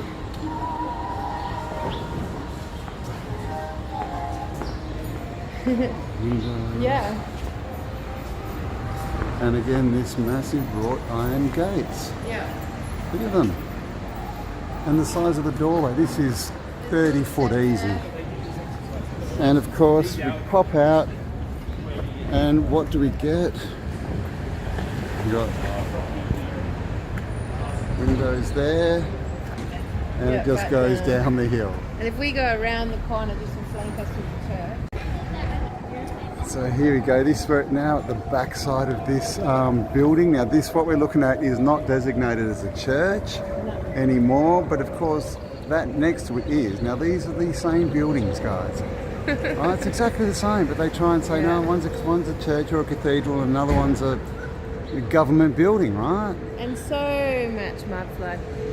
And it really does dictate the culture. So if you donate all of these gorgeous buildings to cultural institutes like churches, government buildings, again, anything like that, saying that that's where all the wealth, intellect, knowledge, that's where all the wealth is. And you basically set up a culture to view and have a perspective in a certain way. Yep. Yeah. Whereas in actual fact, any one of us could have had one of these buildings, like, because they didn't build them, they didn't have the knowledge, they didn't have the wealth, they were as part of the agenda. Indeed. So don't believe any of these bullshit stories that there's this amazingly intelligent, sophisticated family lines that have achieved and accomplished great feats of all these things, because it's bullshit. It's bullshit, and they take it. So yeah, like Kelly said, so we subconsciously think they own the information, right? And we're shit. And we with live us? in bark huts, right, Yeah. made out of trees, and we can't even attempt this, but they've somehow got this power and knowledge and Yeah. all the resources Yeah. to build. I mean, it's crap, It guys. sets up such a division. It is, and there's just the division is they're thieves. Yeah. That's the division, and we're not. And they've robbed us of our past. All right, let's go have a look around the corner. We're just on Flinders Lane, walking down the street. Go right up, like the ironwork is so gorgeous, and right at the top of these buildings is just like these weird little dragons with shields, basically. And then as you can see right down the street, these are all just stunningly gorgeous, boom, boom, boom, massive buildings. All Tartarian. Yeah. And this is the thing in Melbourne, and you know, obviously I'm from Perth. Everything's taller and bigger in Melbourne. Like, like all these buildings are just a lot taller, and then even to the point where some of them are, you know, 15-story high-rise buildings. I know, it's like they were building a city for like 10 million people. Exactly. This was and 10 million big people, not us. Basically. But, and definitely the dragon theme is so alive here in Melbourne, and the lion and chained unicorn is everywhere. But of course they try and change that to the kangaroo and emu. This is the side of Flinders Street Station. I'll show you the scale of it. Obviously this they have construction photos of this, but it's all just at the level of the domes. You can see there's some copper domes up there. Yeah. Then we'll go have a look, but that's the main entrance up there with the big dome. And this used to connect straight, if we go straight down the road, that was where the famous Melbourne fish markets were. That they tore down and replaced with a car park. Nice. Yeah, nice. very.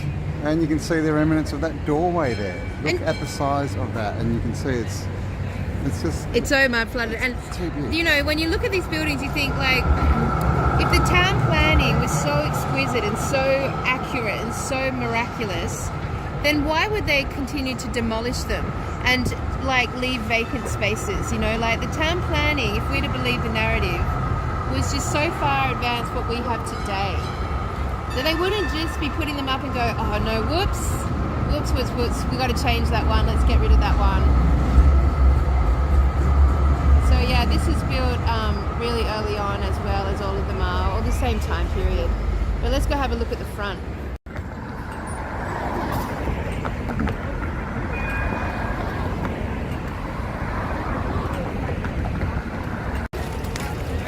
Alright, so this is Flinders Street Station, the main gate. That's a much better shot there of the dome, which Kelly was just telling us there's a ballroom in there. Well, that's what they use it for. That's what they use it for. And actually the only construction photos we have is really the dome, the area where the domes were being fucked with. But I have to say, like, one of our first artworks that we did for Tartaria Australia, and will be available as an underground city poster, which we haven't released yet. So, I've been working on these. All that artwork will be available soon. We're working on it. But look at the size of this building. It's literally the whole block. Big tower down the end. You can see in that shot there, we've got 4 domes and a tower. And like Kelly said, this is connected to underground train tracks that all had to be constructed, the whole thing out to their terminals, and built, designed, which would have been a massive effort, all before they would even think about starting construction on this. Exactly. And if you go straight behind you, this building has got an 1875 date on it. Very small little doorways, all mud flooded, but gorgeous still. Very cool. Alright. During town, this was all torn down, and it was a very strong Tartarian building complex. And you can see, I don't know if Cambell can get it, but like a metal pillars, columns, there it is. That literally, they're the original ones. And we can't see it, but it literally probably goes up 10 stories right now. It just goes down and down and down. You can see how far down. It's like easy 4 stories down from the street level, and this has all been done during lockdown, guys. They've knocked down the buildings on top, and they expect us to believe they then dug this hole and did all the formwork. But I think we all know they probably found, right, or knew that these levels were there, and they're just uncovering them. Because look at that metal pillar. Yeah. Right. Crazy. So there you go. Reconstructing a new smart city from the past.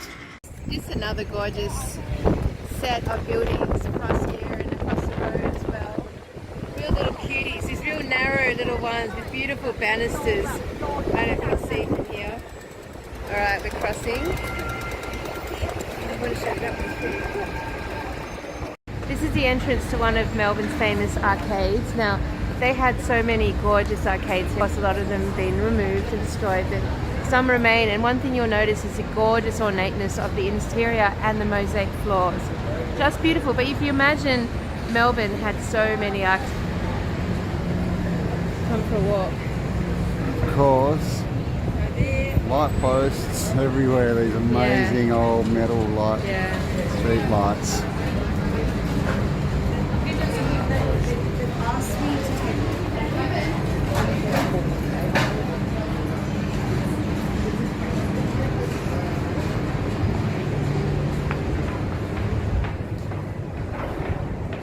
The mosaics in here are just stunning, and the style of it. Look at the ornate little, the tea house, beautiful ornate. You you'll get a sense of the culture and the class of this. Class, they had class. Look at that. Look at that. And if you walk with me, every shop is just beautiful. Of course, the whole floor is just mosaics. You can see these cool little shops.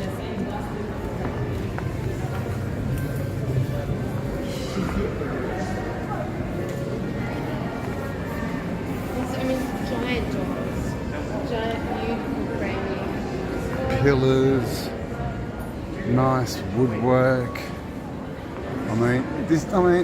They just don't finish buildings like this anymore. And look at this. This looks suspiciously like there may have been a dome here at one point. Look at that. Like it looks like that's a newer dome, but it's probably just been rebuilt from where the old dome was, right? Big light bulbs, and of course, as under every single dome, always a circle underneath, right? So we stand on this. And we're in the power. That's cute. The clocks. Oh, look. Blowing the horns. See how extensive these arcades were. So they're flat. And so we've just come in from your left. So every point is... And everything is just, everything's finished. Keep following me. It's just all art, it's all information. All the wrought iron. Oh, there's some photos that we've got the alleyway. Okay, so we've got an alleyway here, and another one there. Oh, nice heat. Where's that from? Wow. And so these little alleyways in Melbourne are everywhere. Again, they're really beautiful, ornate. You feel like you could be in any culture in the world. Yeah, they're so cool. And if you're in Melbourne, that's where the food is. Yeah. So if you're really hungry like me and you're walking around the streets, go down an alley, because I didn't work that out. We have no time to stop for food. And again, so you can see here they haven't been touched basically. But all originally red brick. Look at it. And you can see, look at these windows. Yeah. They've been retrofitted. You can see the big archways that have been filled in, the columns. They've painted it and then just let it go to crap. And if we walk around the corner to get one of these ones, it's amazing. And again, this is how they get rid of the old world, right? With their building codes and all this stuff. And so they let them, deteriorate, and then they say that they're no longer safe. They don't meet the building standards, and so we have to knock them over for everyone's safety. Right? So we're going to have to cross the road to get this one. So they want us to believe they're destroying our history and culture for our benefit. Alright guys, so I'm on the other side of the road here now, and you can see, come on, it's just all Tartaria, right? And of course Tartaria just means old world, but we're talking about Tartarian consciousness again. Look at the information encoded in this building now. Can you see that? Bit of Antiquitech up on the top there. I'll see if I can zoom in for you.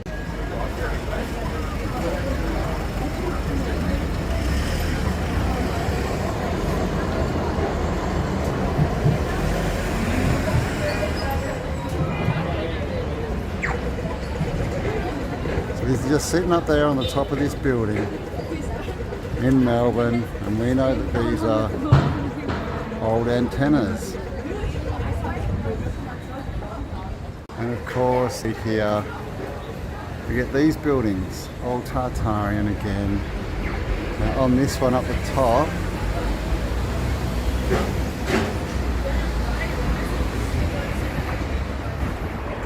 You on? All the little shops, they start to get smaller. you can see the And doorways smaller. get shorter and Be shorter. the smallest Easy Mart in the Shorter, world. so you can hardly even fit in them. And like come up here because down here is this gorgeous little hat shop. It's been here forever. But look, you can see. There we go, guys. That was the original level down there And look, it somewhere. goes down and down. Oh, and look, down. yeah, there's a cracked cover there, so it's still going. So literally, the doorways get to a point where they're so short that they have to go underground, right? Mud flood. And so here we come, and there's a nice little stairway down to the hat shop. We should have got you a hat. We should have gotten you a hat. Oh, look at those orange ones. Whee! I could be a pimp. Fucking hell. Turn it off. So there we go, guys. I don't know what I've got. Here we go. Flinders Street Market. Yeah, I know. So I was just saying to Campbell that up the top there's a what is used as a ballroom. It's been shut for decades. No one can get up there. And then during lockdown, they opened it up for one artist to come in, and she was that grotesque artist that mixes monsters with humans and does these like monster human sculptures.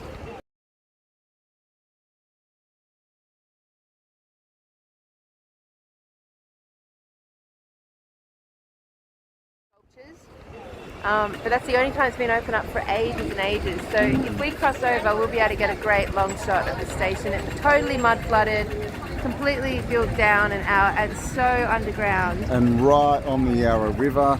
And of course, the word human means monster. Which I didn't even know. That's funny. Right. So, like, I want you to bear in mind that this is a station with substations. If we're to believe the narrative, they built this station, and then, but at the same, or before this, they built all the substations, all the different exits and entrance point underground, all the different railway lines before they built all the buildings on top. Because Exactly. you can't build them last. No. They have to be built Has first. to be done first. So the timeline doesn't make sense. Yeah. So we'll go and get a bigger shot for you. Yeah.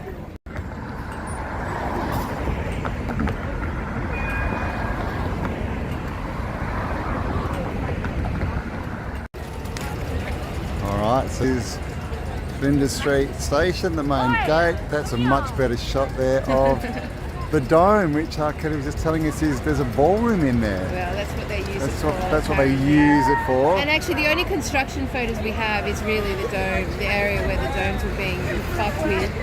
But I have to say, like, one of our first artworks that we did for Tartaria Australia and will be available as an underground city poster, which we haven't released yet. Yay. So I've yeah, been working on these. all that artwork will be available soon. We're working on it. But look at the size of this building. It's literally the whole block. Big tower down the end. You can see in that shot there, we've got 4 domes and a tower. And like Kelly said, this is connected to underground train tracks that all had to be constructed, the whole thing out to their terminals, and built, designed, which would have been a massive effort, all before they would even think about starting construction on this. Exactly. And if you go straight behind you, this building has got an 1875 date on it. Very small little doorways, all mud flooded, but gorgeous still. Very cool. Alright. During Kingstown, this was all torn down, and it was a very strong Tartarian building complex. And you can see, I don't know if Campbell could get it, but like a metal pillars, columns, there it is. That literally, they're the original ones. And we can't see it, but it literally probably goes up 10 stories right now. It just goes down and down and down. You can see how far down. It's like easy 4 stories down from the street level, and this has all been done during lockdown, guys. They've knocked down the buildings on top, and they expect us to believe they then dug this hole and did all the formwork. But I think we all know they probably found, right, or knew that these levels were there, and they're just uncovering them. Because look at that metal pillar. Yeah. Right. Crazy. So there you go, reconstructing a new smart city from the past. Just another gorgeous set of buildings across here and across the road as well. Real little cuties, these real narrow little ones with beautiful banisters. I don't know if you can see from here. Alright, we're crossing. I'm going to show you that one too. Of course, the floor is all completely mosaiced. And then we get this. And everything's so symmetrical, right? In the old world, these massive lights, the ceiling. I mean, it's just crazy.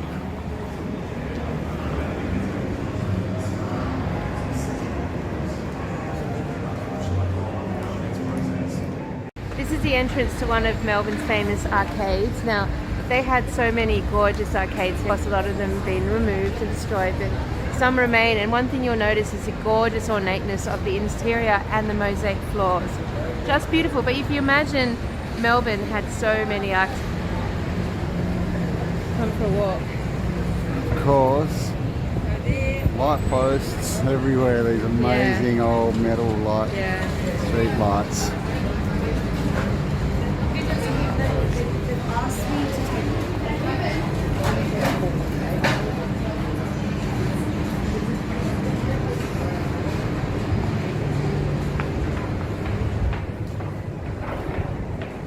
Mosaics in here are just stunning, and the style of it. Look at the ornate little, the tea house, beautiful, ornate. You just, you'll get a sense of the culture and the class of this. Class, they had class. Look at that. And if you walk with me, every shop is just beautiful. Of course, the whole floor is just mosaics. You can see these cool little shops.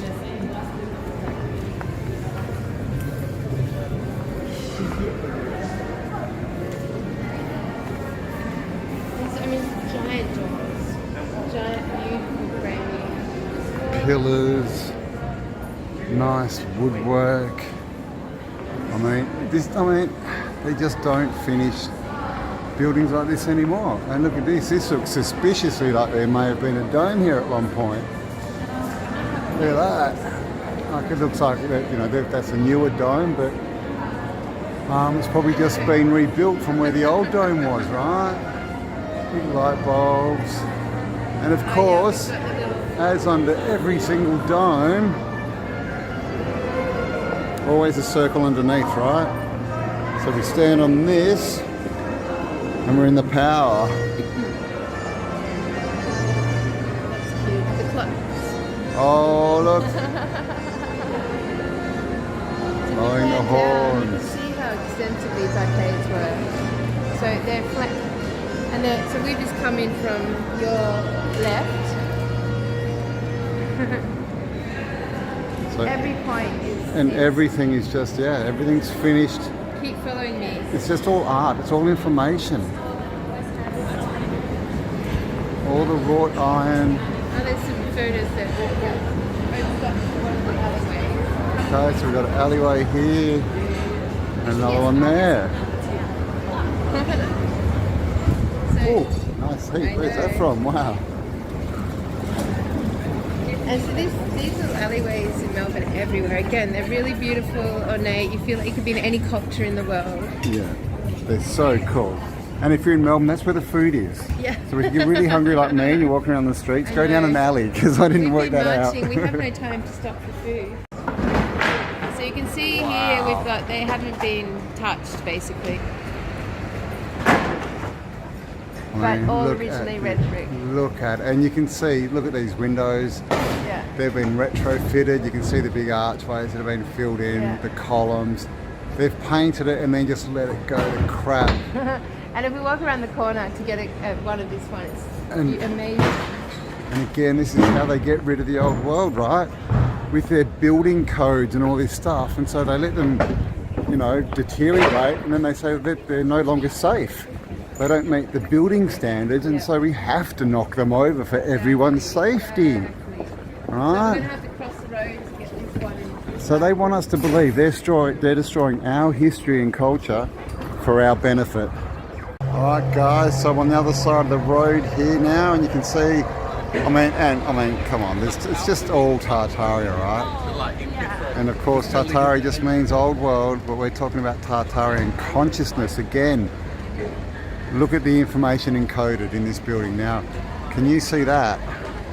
Bit of Antiquitech up on the top there. I'll see if I can zoom in for you.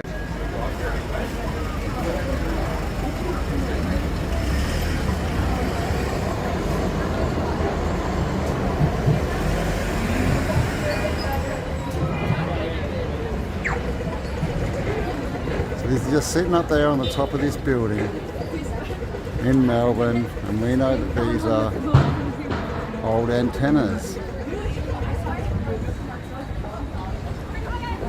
And of course, here we get these buildings, old Tartarian again. Now on this one up the top,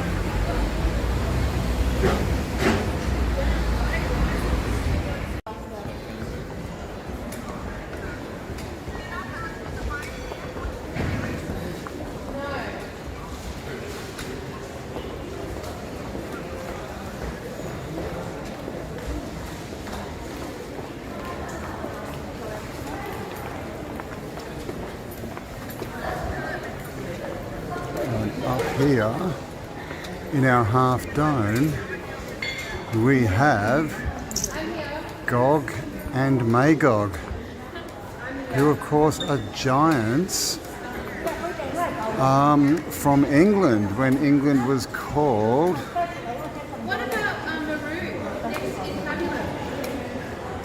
I think when England was called Avalon. I might have to check that. But yeah, two giants, Gog and Magog, and of course the Bushes, right? Senior and Junior.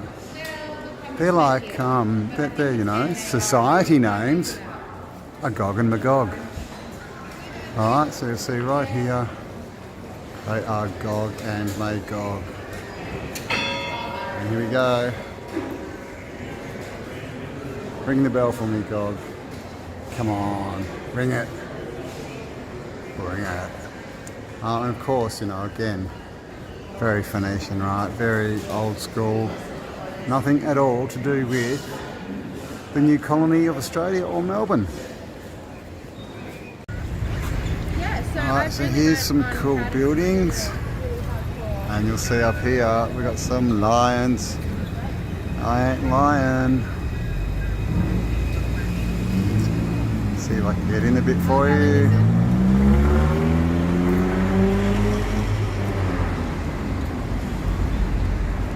Lion. And there's these kind of motifs are all over Melbourne. So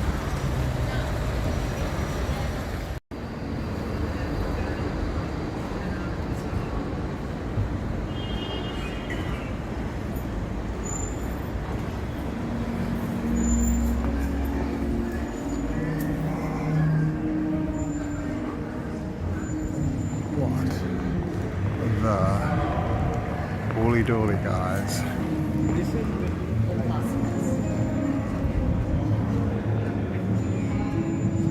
How beautiful is this building? This is 333 Cullen Street. Huge dome on top. Massive dome up there. And the whole thing. Yeah.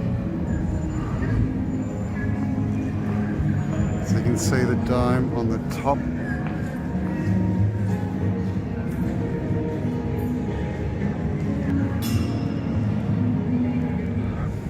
Another dome there. So this is the building we're in. So at the moment I think we're under that dome there, which is there. Look at that. I mean, this is straight out of the Vatican, right? I mean, look at this. Look at the gold. I mean, again, the information, right, encoded. Now all of these upways. Look at them. What? Why? All got a balcony. What is going on here? And this,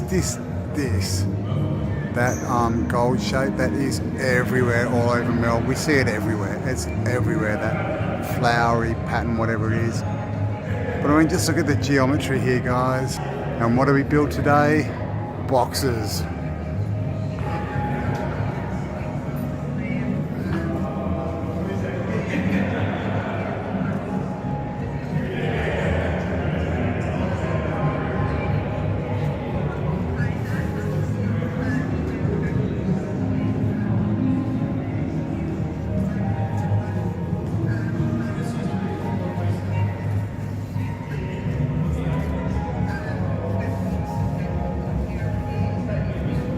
So just insane, guys, insane.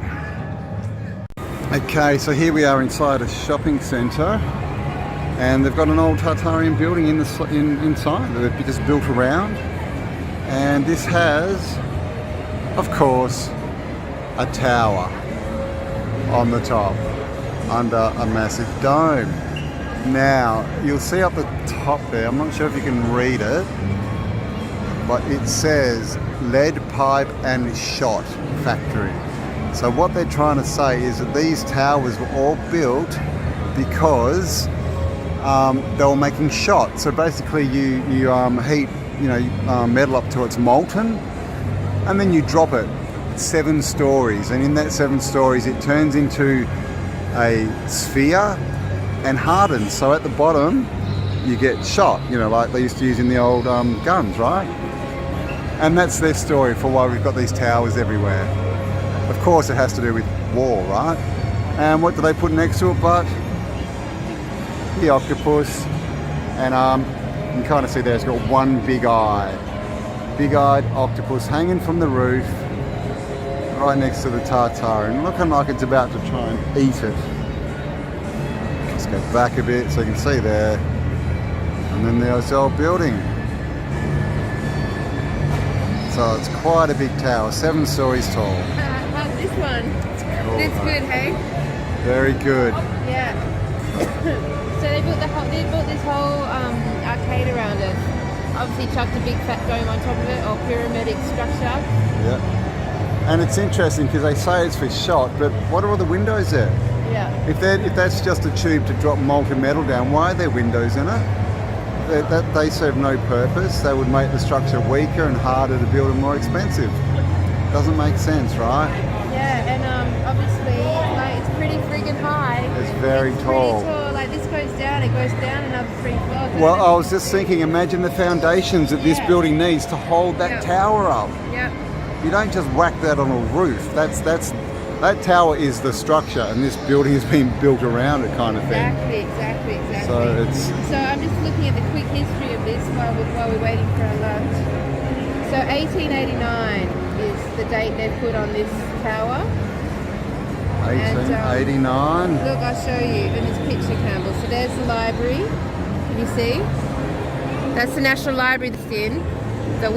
And then here is this tower. Ah. And so this whole structure's been built around this tower. Yep, and look at behind it. It's completely built out. All red brick, that whole section. Yep. So and the thing is, built 1880. Why did we need all these shot towers in Melbourne in the 1880 war with anyone? We were a new colony. Wouldn't that metal have been, better used in construction and fencing to keep animals in, right? Or animals out so we could make food? But no, we need 7-story towers all over the place to make bullets, apparently. Yeah, no, that makes no sense. It just doesn't make sense. So there you go. Tower under a dome, next to an octopus, in a shopping centre. Why not? So I was just finding some photos, and this is the construction around that tower before the shopping centre was built around it. So you can see the scale. I mean, look at those columns. Like, what is that? And I mean, that has to have been there before, right? You cannot build underneath a building. Okay, yeah. So this level here, where it's the red bricks are, that's street level. And so everything under that is part of the structure. Like I said, I mean, they can't. Yeah, look at that. right down there. They can't say that they dug under that building and built those massive, you know, 4-story foundations and it's suddenly sitting on them. That's not how you do it. You start from the bottom and build up. It's epic. So that's what's under the ground, like another, what, 4 or 5 stories. Wow. Madness. Okay, so these are some pictures inside this dome. This is a picture of the dome, but look at this, guys. The illusion. What's that? They say this was built like over 100 years ago. Flinders Street. Flinders Street Station. Okay, what's this? Where did the crane come from? Okay, this was supposed to be built before they existed. All right, they tell us, right? They tell us. Here again, look at this. What's going on here? Oh, is that trying to tell us there's something underground? They got bobcats and cranes. Right? None of this stuff was built then. So silly. You on? Yep. All right, okay guys, this is my all-time favorite one of here in Melbourne. It's like the most intricate. This is still Collins Street. We've just seen Finn's, that big beautiful building behind us, and we're about to go to this extraordinary, this is Europe. This is every continent blended into one building. So let's go have a look at this amazing, it's the ANZ Bank on Collins Street. Oh my gosh, yes guys, it's a bank. And whatever you do, do not think that the thing on top of this might be an airship station. They're all over Melbourne. But of course, built by the colonials with, you know, dirt roads, horse and buggy, no electric power tools. And in Australia, right? Far, far from Europe, but we seem to have a European building here and everywhere else. I mean, look at this. Get in for a closer look. We should be able to go in. Alright guys, so here we go, right? Doorways, massive. And this is a cathedral, right? And this is the thing we talk about, like, how did this get designated a bank and not a cathedral? Because it has the same features, which tell us that everything was free energy. And I will show you what's up the top. Can you see that? That's right, that's ridiculous, right? Antiquitech all over it. And looking suspiciously again like an airship dock. Why have they all got verandas so you can get out to these verandas at the top of the buildings? Right, all the entrances seem to be blocked up. This one not so much, but look at the Antiquitech on the top of this building. Just ridiculous.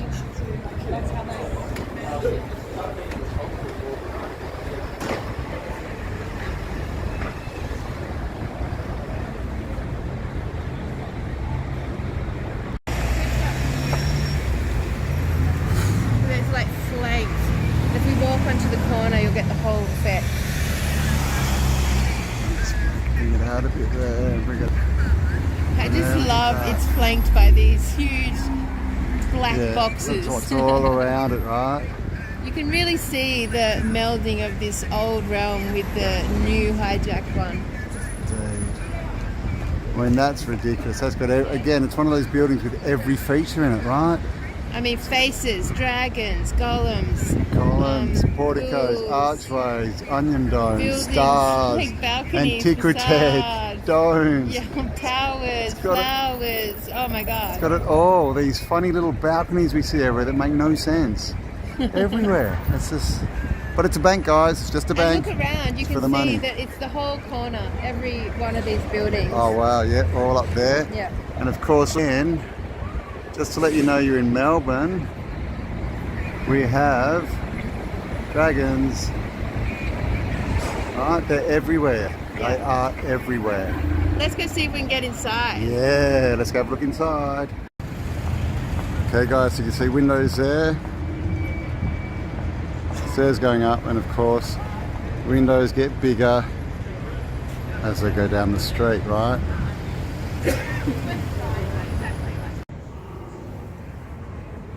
Okay, this is inside the bank, guys. Check out this. This is beautiful. Okay, this is Beautiful. this is a bank. Look at this roof. What is going on here? Seriously.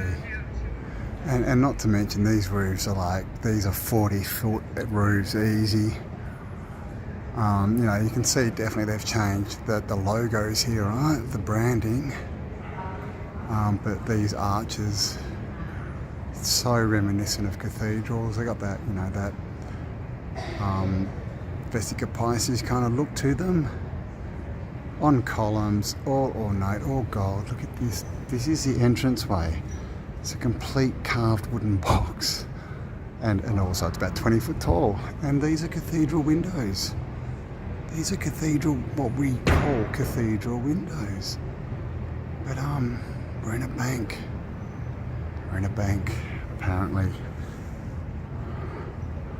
So there you go. And that, of course, is a dome. Why not? This is what flanks it, that beautiful bank we've just been in. And you can really see the mud flooded windows going down here. You can see these big cars, but you can see you can see the level, and it goes straight down the hill. So it's the same thing where the windows get bigger as you go down. Let's get out a bit. And we've got more there, then we've got more here. I mean, it's just ridiculous, guys. And of course, the room we were just in, this is that bank that we were in. You can see, window there. And then as we go around the corner, they get bigger and bigger as we go down. All mud flooded. And I mean, oh my God. And that building, that's what we're told cathedrals are. That's the same features. And then we get this. Look how intricate that is. It's amazing, isn't it? Oh my God. Okay, so across the road here we have the Melbourne Safe Deposit Building. And look at this. Pretty ridiculous. Isn't it gorgeous? Look Same at intricacy, right? that. Same, and even up the top there on that portico, we get those little knob things that we see all over the cathedral steeples. And you might see the cast iron up the top there, which we see the railings around a lot of buildings. But look at the columns in this thing. I mean, isn't it ridiculous that this is like flanked with city buildings? You're right here in the middle of Melbourne. Like, you guys didn't even realise this we got was this, here. and then look what's behind it. Blah, black boxes. But look at this. And another thing that the beautiful Victorian government did is we have this amazing old building here. Right, we've got all the features, old world, Treasury on Collins. And what do? They put bars with spikes all the way down so no one can sit on the edge of the building or homeless people can sleep on it. Look at the windows. This is how they treat us. Look at this. Look at this. Look at these windows. Don't they look like the Forum? That same style of the Forum. They do, yep. The Forum was that the Moorish building. We saw that ridiculous one. Look at the side of that. It looks exactly the same. Very Moorish. I mean, look at, that's just... Okay, we'll see if we can get in on that for you, just to show you how ridiculous it is. Look at this. Very Moroccan, that Moroccan energy that? going in. Look at that. Then we've got our portals, balconies. Up the top we've got, you know, the Moorish onion windows. And of course, got to have a spire. If you don't have a spire, how do you leave the city on an airship, right? Oh wow, okay, so let's see where From the same building, different perspective, just go up. There it is. Look at that. And again, why have they all got access to the outside? They're not big enough to be used as rooms, but they've all got access to the outside. I mean, seriously, I don't, you know, that whole airship thing, might have to recharge. I'm almost convinced that these are all airports for airships now. Oh, seriously. Alright guys, and just because Melbourne wasn't quite ridiculous enough for you all, have a look at this. And what do we have up on top but a Hello. I mean, seriously, guys, look at this. What the? Alright, and then, are you ready for this? Now let's do a scan, let's do this, and we'll go, whoa. Look at that. What's going on here? Alright, and of course,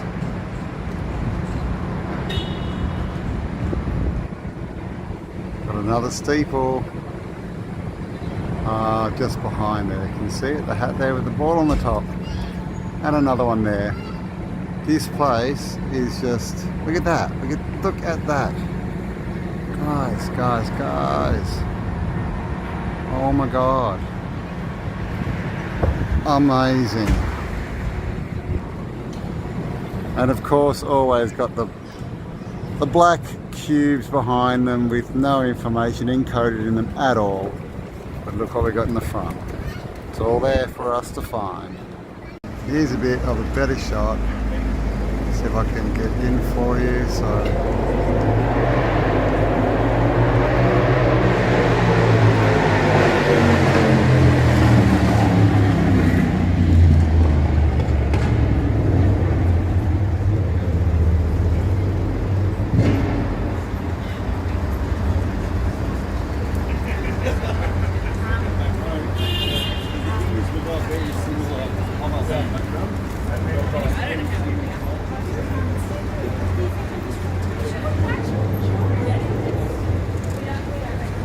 And look at the size of the door. It's just mad.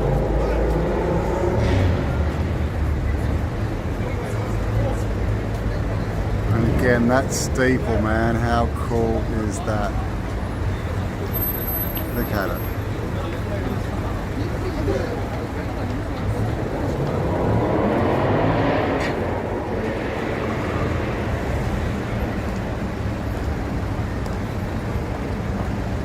And of course these domes looking very, very suspiciously like wizard hats or witches hats, right? We've got our ball and the Antiquitech at the top. And then across the road, there's another one. Why not? Why not? Why not indeed?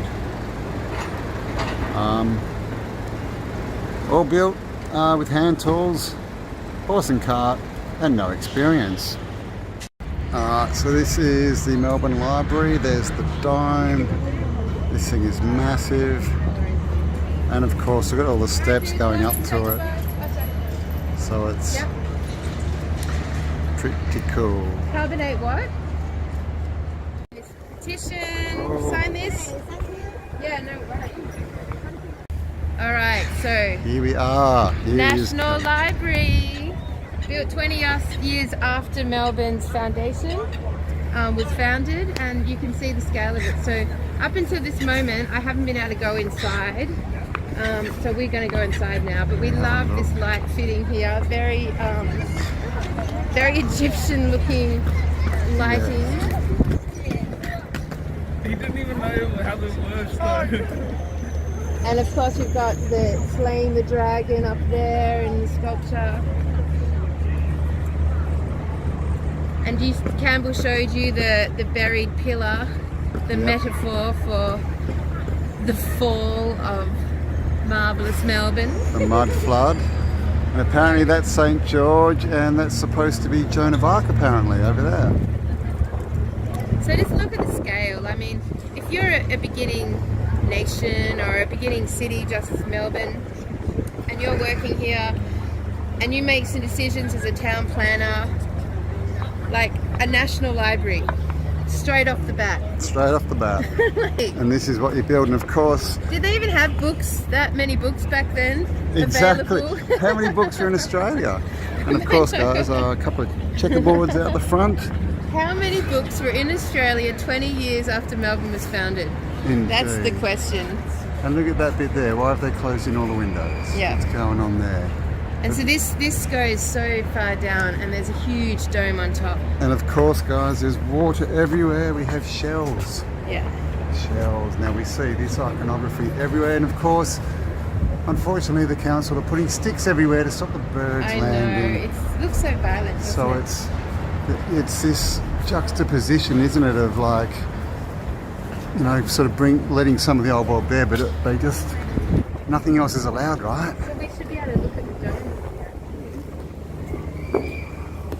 Gosh, I haven't been in here since university days. Wow. I used to come in here when I was doing uni. I thought it was the most amazing part of being a student was coming to this library. I think if we go into the middle. Let's get this. Oh no, maybe not. I have to remember.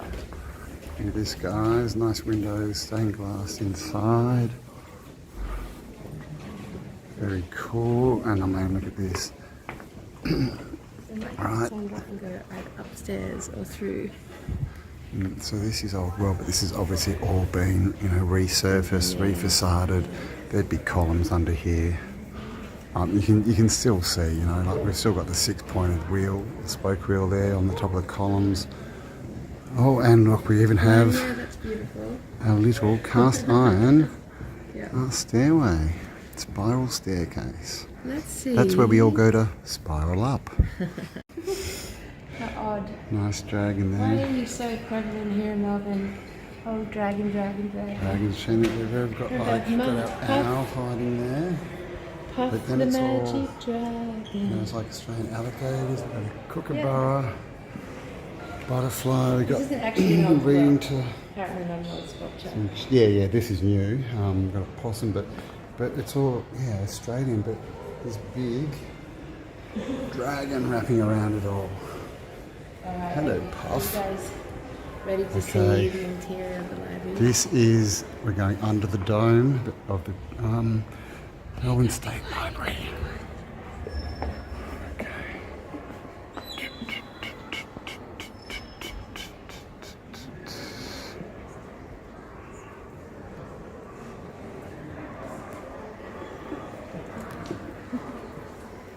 Looks like a grand ballroom, doesn't it? It Like a does. massive theatre.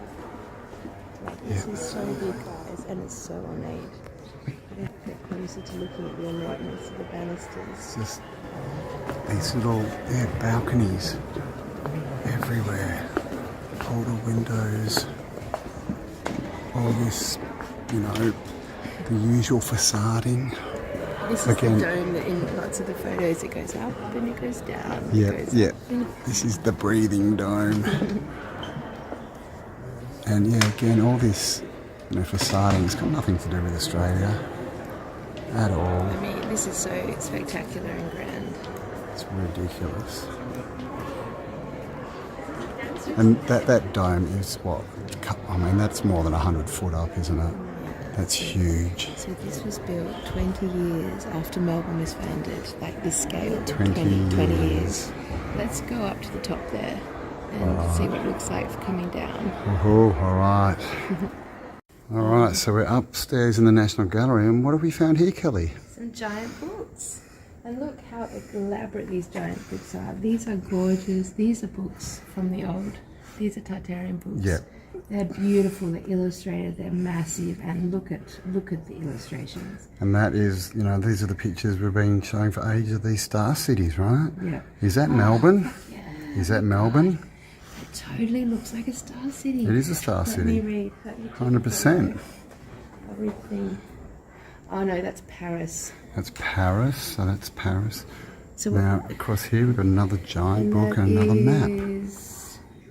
That's also Paris. And then up here we've got a couple of old world photos of Paris. The same thing, guys. I mean, we could Lights. have been there today. That's what we've been looking at. Look at the size Literally, of this book. now look at this book. Oh my god. Look at that. Look at that I mean- artwork. This is amazing. This apparently was made in 1827. 1827, guys. Or was it found in 1827? I mean, look at the There's size. 435 illustrations in this. Wow. 435. Let's see, what does the cover look like? Can we see the cover? No, they're not letting us see the cover. They have hidden it, but Some more. over down here. They're still massive books. This could have been like one of those little pocket dictionary size books. It's now winter. But yeah, there you go. Some giant books from the giant era.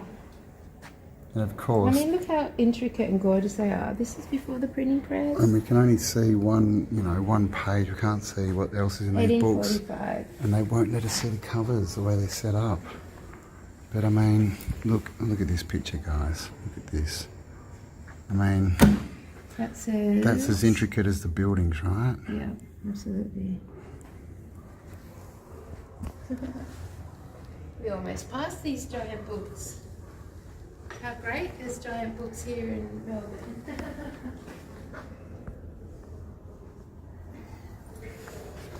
And these spiral staircases are in every corner. And if we look down here, you'll see, got a point in the middle and then we've got 8. It's sectioned into 8. It's an octagon. And as you'll see, it's an 8-sided building, right? Everything in symmetry. And does this look like it was built as a library? Look at these balconies, right? That's how many books they can fit. This is not a library. There's so much space, but hardly any room, apart from these tables. There's no room for the books. There's just a few bookshelves on the wall. It's not built as a library. Ridiculous. Let's go to the top. Here we are. We've made it to the top. Level 5's out of bounds, weirdly enough. But Here's our dome, and you can see it's an octagon, and of course reflected in the octagon at the bottom. And like Kelly said, like we've been saying, there's not enough room for books here. yeah, like the books seem to be definitely an afterthought of this library. Like it definitely isn't something that is, it seems to be built for books and like conceptualize this, guys. This is known as the National Library from the beginning. It was, introduced, which means it was all books. Now, but 20 years into Melbourne's foundations as a colony, did we need a library that's 1, 2, 3, 5 stories high and goes underground just for books? Like, this building is not set up to hold books. Like, they're an afterthought. They've been put around, but if you look at the books that are actually down here, they're weird shit, like how to play chess and... Is that what they are They're they? basic stuff you'd find in any public library. This was not built for books. Well, not books of not for our cultural books. Yeah. And you can see, where the books are on these little balconies. Doesn't look like we've got access to. They're just for show. Yeah, they may not even be books. They could Exactly. Be like it's just there to IKEA sort of cardboard. give us the idea that there are books here, but there's actually no books here, guys. Really, there's just these. On these 3 levels, that's all we get. Yeah. A couple of bookshelves of books, and this is supposed to be the state library. Yeah. I mean, you would think it would be built so they could have rows and rows and rows, like the libraries that we see, right? 4 stories, and you've got books everywhere. But this, I don't know. What do you reckon? Ballroom? I don't know. This was not a library. No, definitely not. Definitely not. It was a place to gather, I think, and build energy. It does hold an extensive art collection, so we'll have a quick view of that on our way out just to see if there's anything interesting. If we can find it, spot a giant or so. Oh, a giant. That would be good. Yes. And look, underneath all these portals, these little holes. So again, we've theorised that these portals might be for pumping sound or vibration out. So I wonder if those holes have got something to do with it as well. And same thing, right? All the the logos and the facading, none of it's got anything to do with Australia or Victoria. I mean, really, what would have been Australia back then? I mean, they wouldn't even had time to see Australia. What is Australia to them? There is no Australia. Exactly. What are we, just represented by a kangaroo? Like Australia. Pretty much. Slouch hat, kangaroo and a beer, right? Vegemite. And Vegemite. Let's see if we can find some art. Alright, we're at the art gallery. Is this Melbourne? That's Bourke Street. Bourke Street, look at that. What's the year?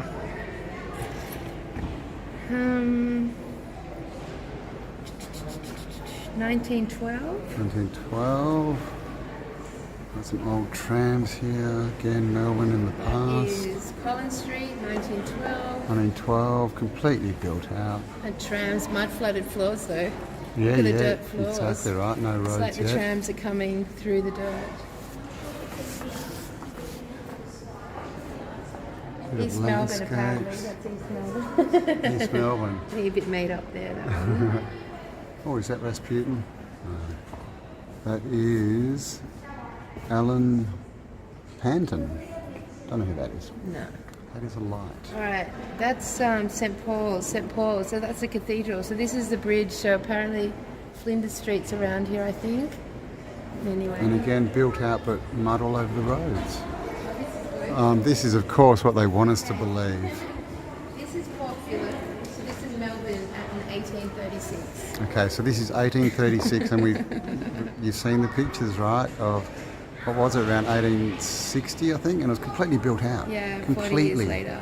Yeah. I mean, and literally from tents, right, from this, Yeah. right, to these amazing buildings, like the one we're standing in. Yeah. So, Interesting that all the mounds and hills are there. Interesting. yeah. Did they just have to bury, dig it out? dig it out. Again, massive doorways, and we have to show you this. Look at this. So that's Melbourne. Obviously, this is a newer picture. Yeah. You can see completely built out.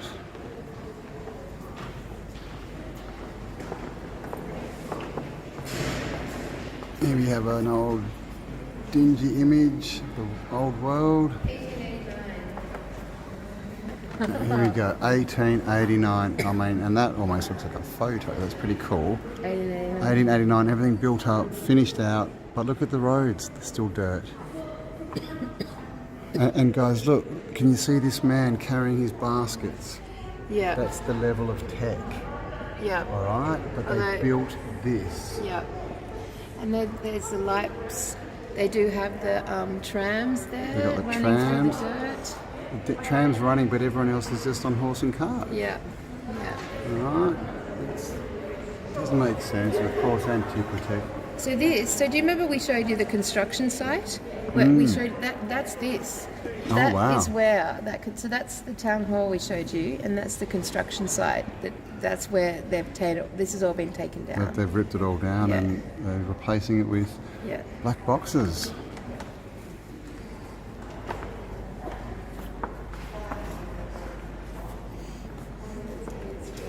And horses were always different, look different in the old They photos, did don't much they? longer. Longer. I mean, were they taller? 1865 Melbourne Cup. Melbourne Cup. Like that means that And there was a we lot get- of horses here. We get And this know funny that's- story that they used to draw them like this because, what do they say? That no one knew how they looked when they were galloping until photography came in, What? right? And that's why they say we get funny things like this and like this. Because in all these photos they run with 2 feet forward and 2 feet back, but horses actually run side to side. And look at the size of the horse to the But man. exactly, look at the size. These are big horses. And there's so many of them. Would we really have had a Melbourne Cup right back then? What was the year? 1865. 1865, guys. All from, a couple of horses, right, that were brought over 60 years earlier. Suddenly Australia was full of horses. Yeah. And good thoroughbred horses, Very right? thoroughbred.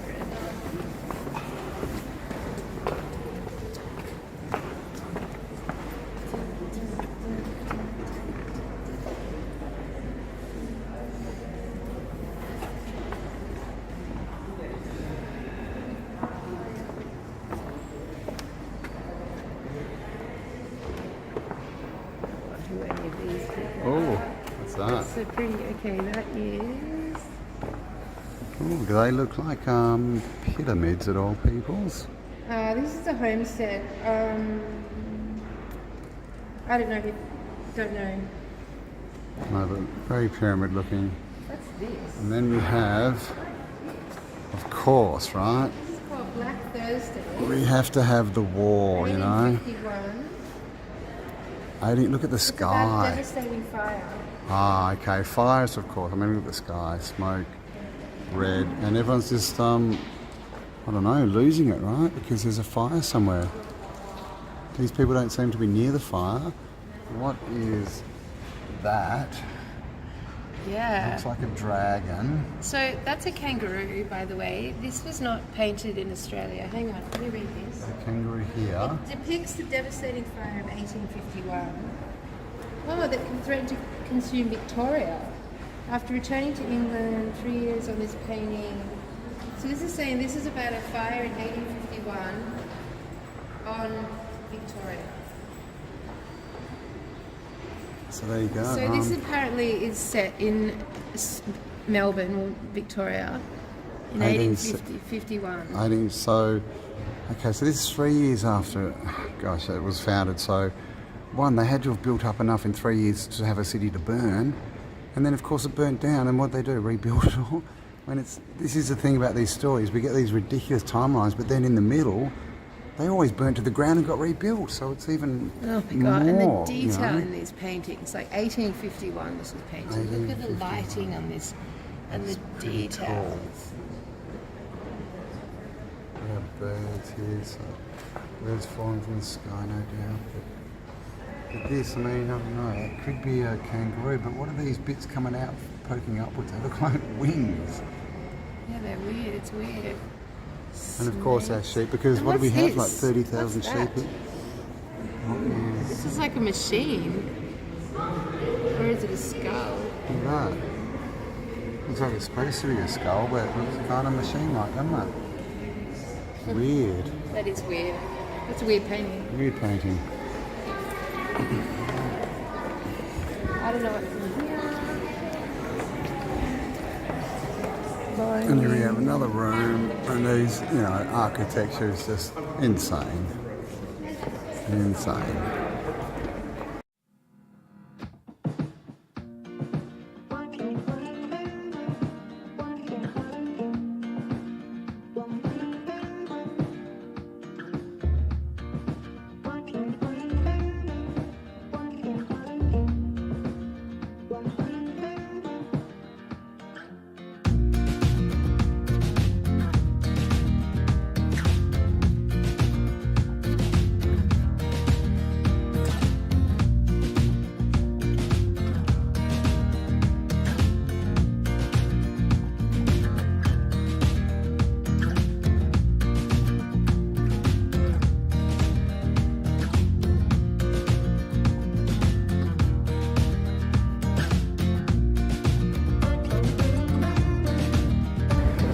Okay, my favourite and our very last video for today, because woo, we've done a walk my today. gosh, Oh my God, our yes. feet are killing us. So this is RMIT campus.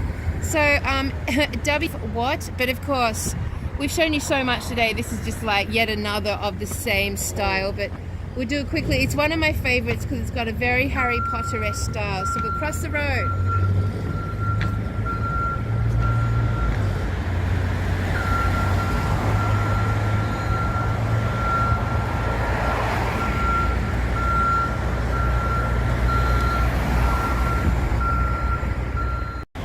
Alright, so this is all RMIT, Royal Melbourne Institute of Technology.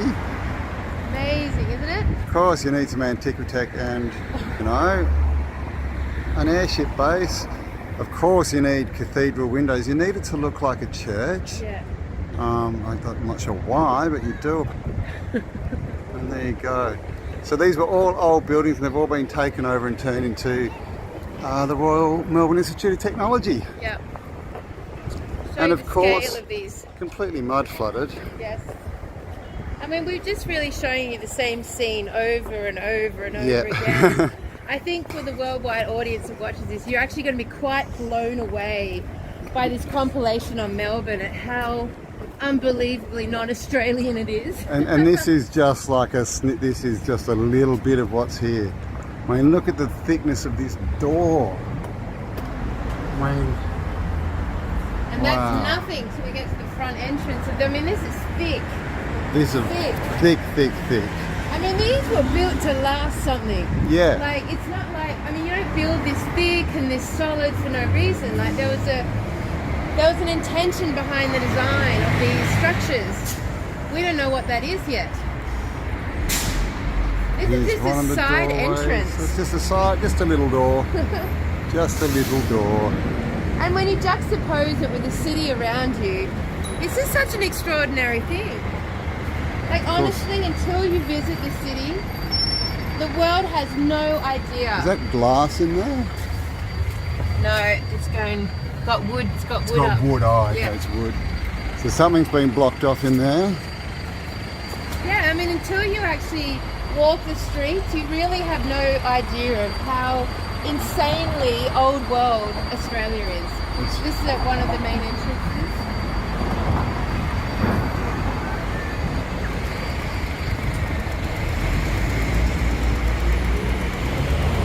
I mean, just nestled amongst the rest of the cityscapes is Camelot. Why not? And you know what? The majority of people walk past these buildings and don't even notice them. No, They're exactly. so programmed out of this grid timeline that they don't even see it. No, don't see Like it. if you look straight down there, it's just like a castle. Yeah. Look at that. And then of course, as we come up, we can see it on the steps. Completely mud flooded. Yeah. We won't walk around that way, we'll go the other way, but yeah, you can see it's just like, it defines the corner of this street, I guess. Massive. Oh, yeah, the side of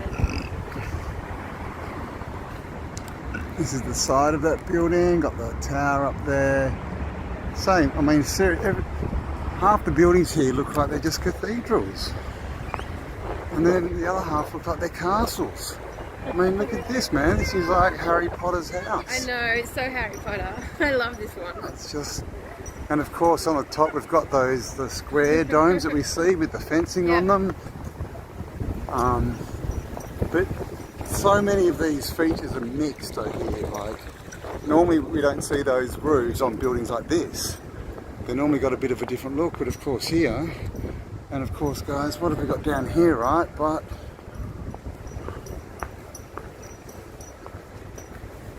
lower levels, you can see right in there, they're still using it, got all the windows, and of course they get smaller as we go up the street. But look at this. This is one of my favourite ones. Pretty good for a campus. Can you get a longer? Yeah. I mean, look at that. That's beautiful. And then if you swing around, you've got this castle flanking it. You've got the dome of the library, which we were just in. And then behind us is the Melbourne jail. Dome, and then we've got that castle there. Yeah. Even this looks like an old world This whole facaded campus building. is all red brick. So it's just, and like, you know, more mud flooded windows. Yeah. Just ridiculous, guys. And I would take us down to the bathhouse, but we're running out of time, Campbell. Oh my God, we're going to have to come back next year, Cal. So look, this is our little what would you say? It's a little Expose of bit of a tour. Let's put it on both of us. Can we do that? We can. All right. Yeah. Windswept Tartarian hunters, but this is our expose of Melbourne. We hope you've enjoyed it. This is where Campbell's going to cut all this together now, and what you've just watched is basically our 6-hour march around Melbourne City to show you guys how unbelievably old world this city is and how it completely defies the narrative in every sense of the word. Completely. So yeah, we did the walk on Sunday, so we just thought we'd show you some of the buildings for people who couldn't get here, to show you what's around and what everyone saw. And I mean, I'm sure you'll agree, this is Gotham City, right? It was built by Batman, so let's, you know, it's what do you think? This is the first time you've seen it. I mean, this is to me, it's 100%. This is an old world city that was found. And I mean, what's really got me about Melbourne is the tall buildings and all the towers, man. This was Airship Central. Like seriously, there's no other explanation that, I mean, no doubt there is, but nothing that comes to mind, right? Like lighthouses, you know, but that would be for airships, because that would tell them where to go at night time, where to land. You know, they've all got these balconies you can get out, but all the doors have been blocked up. And we've all seen the photos of, you know, the Empire State Building, right, with the airship stock. Yeah. I think that's what was going on, right?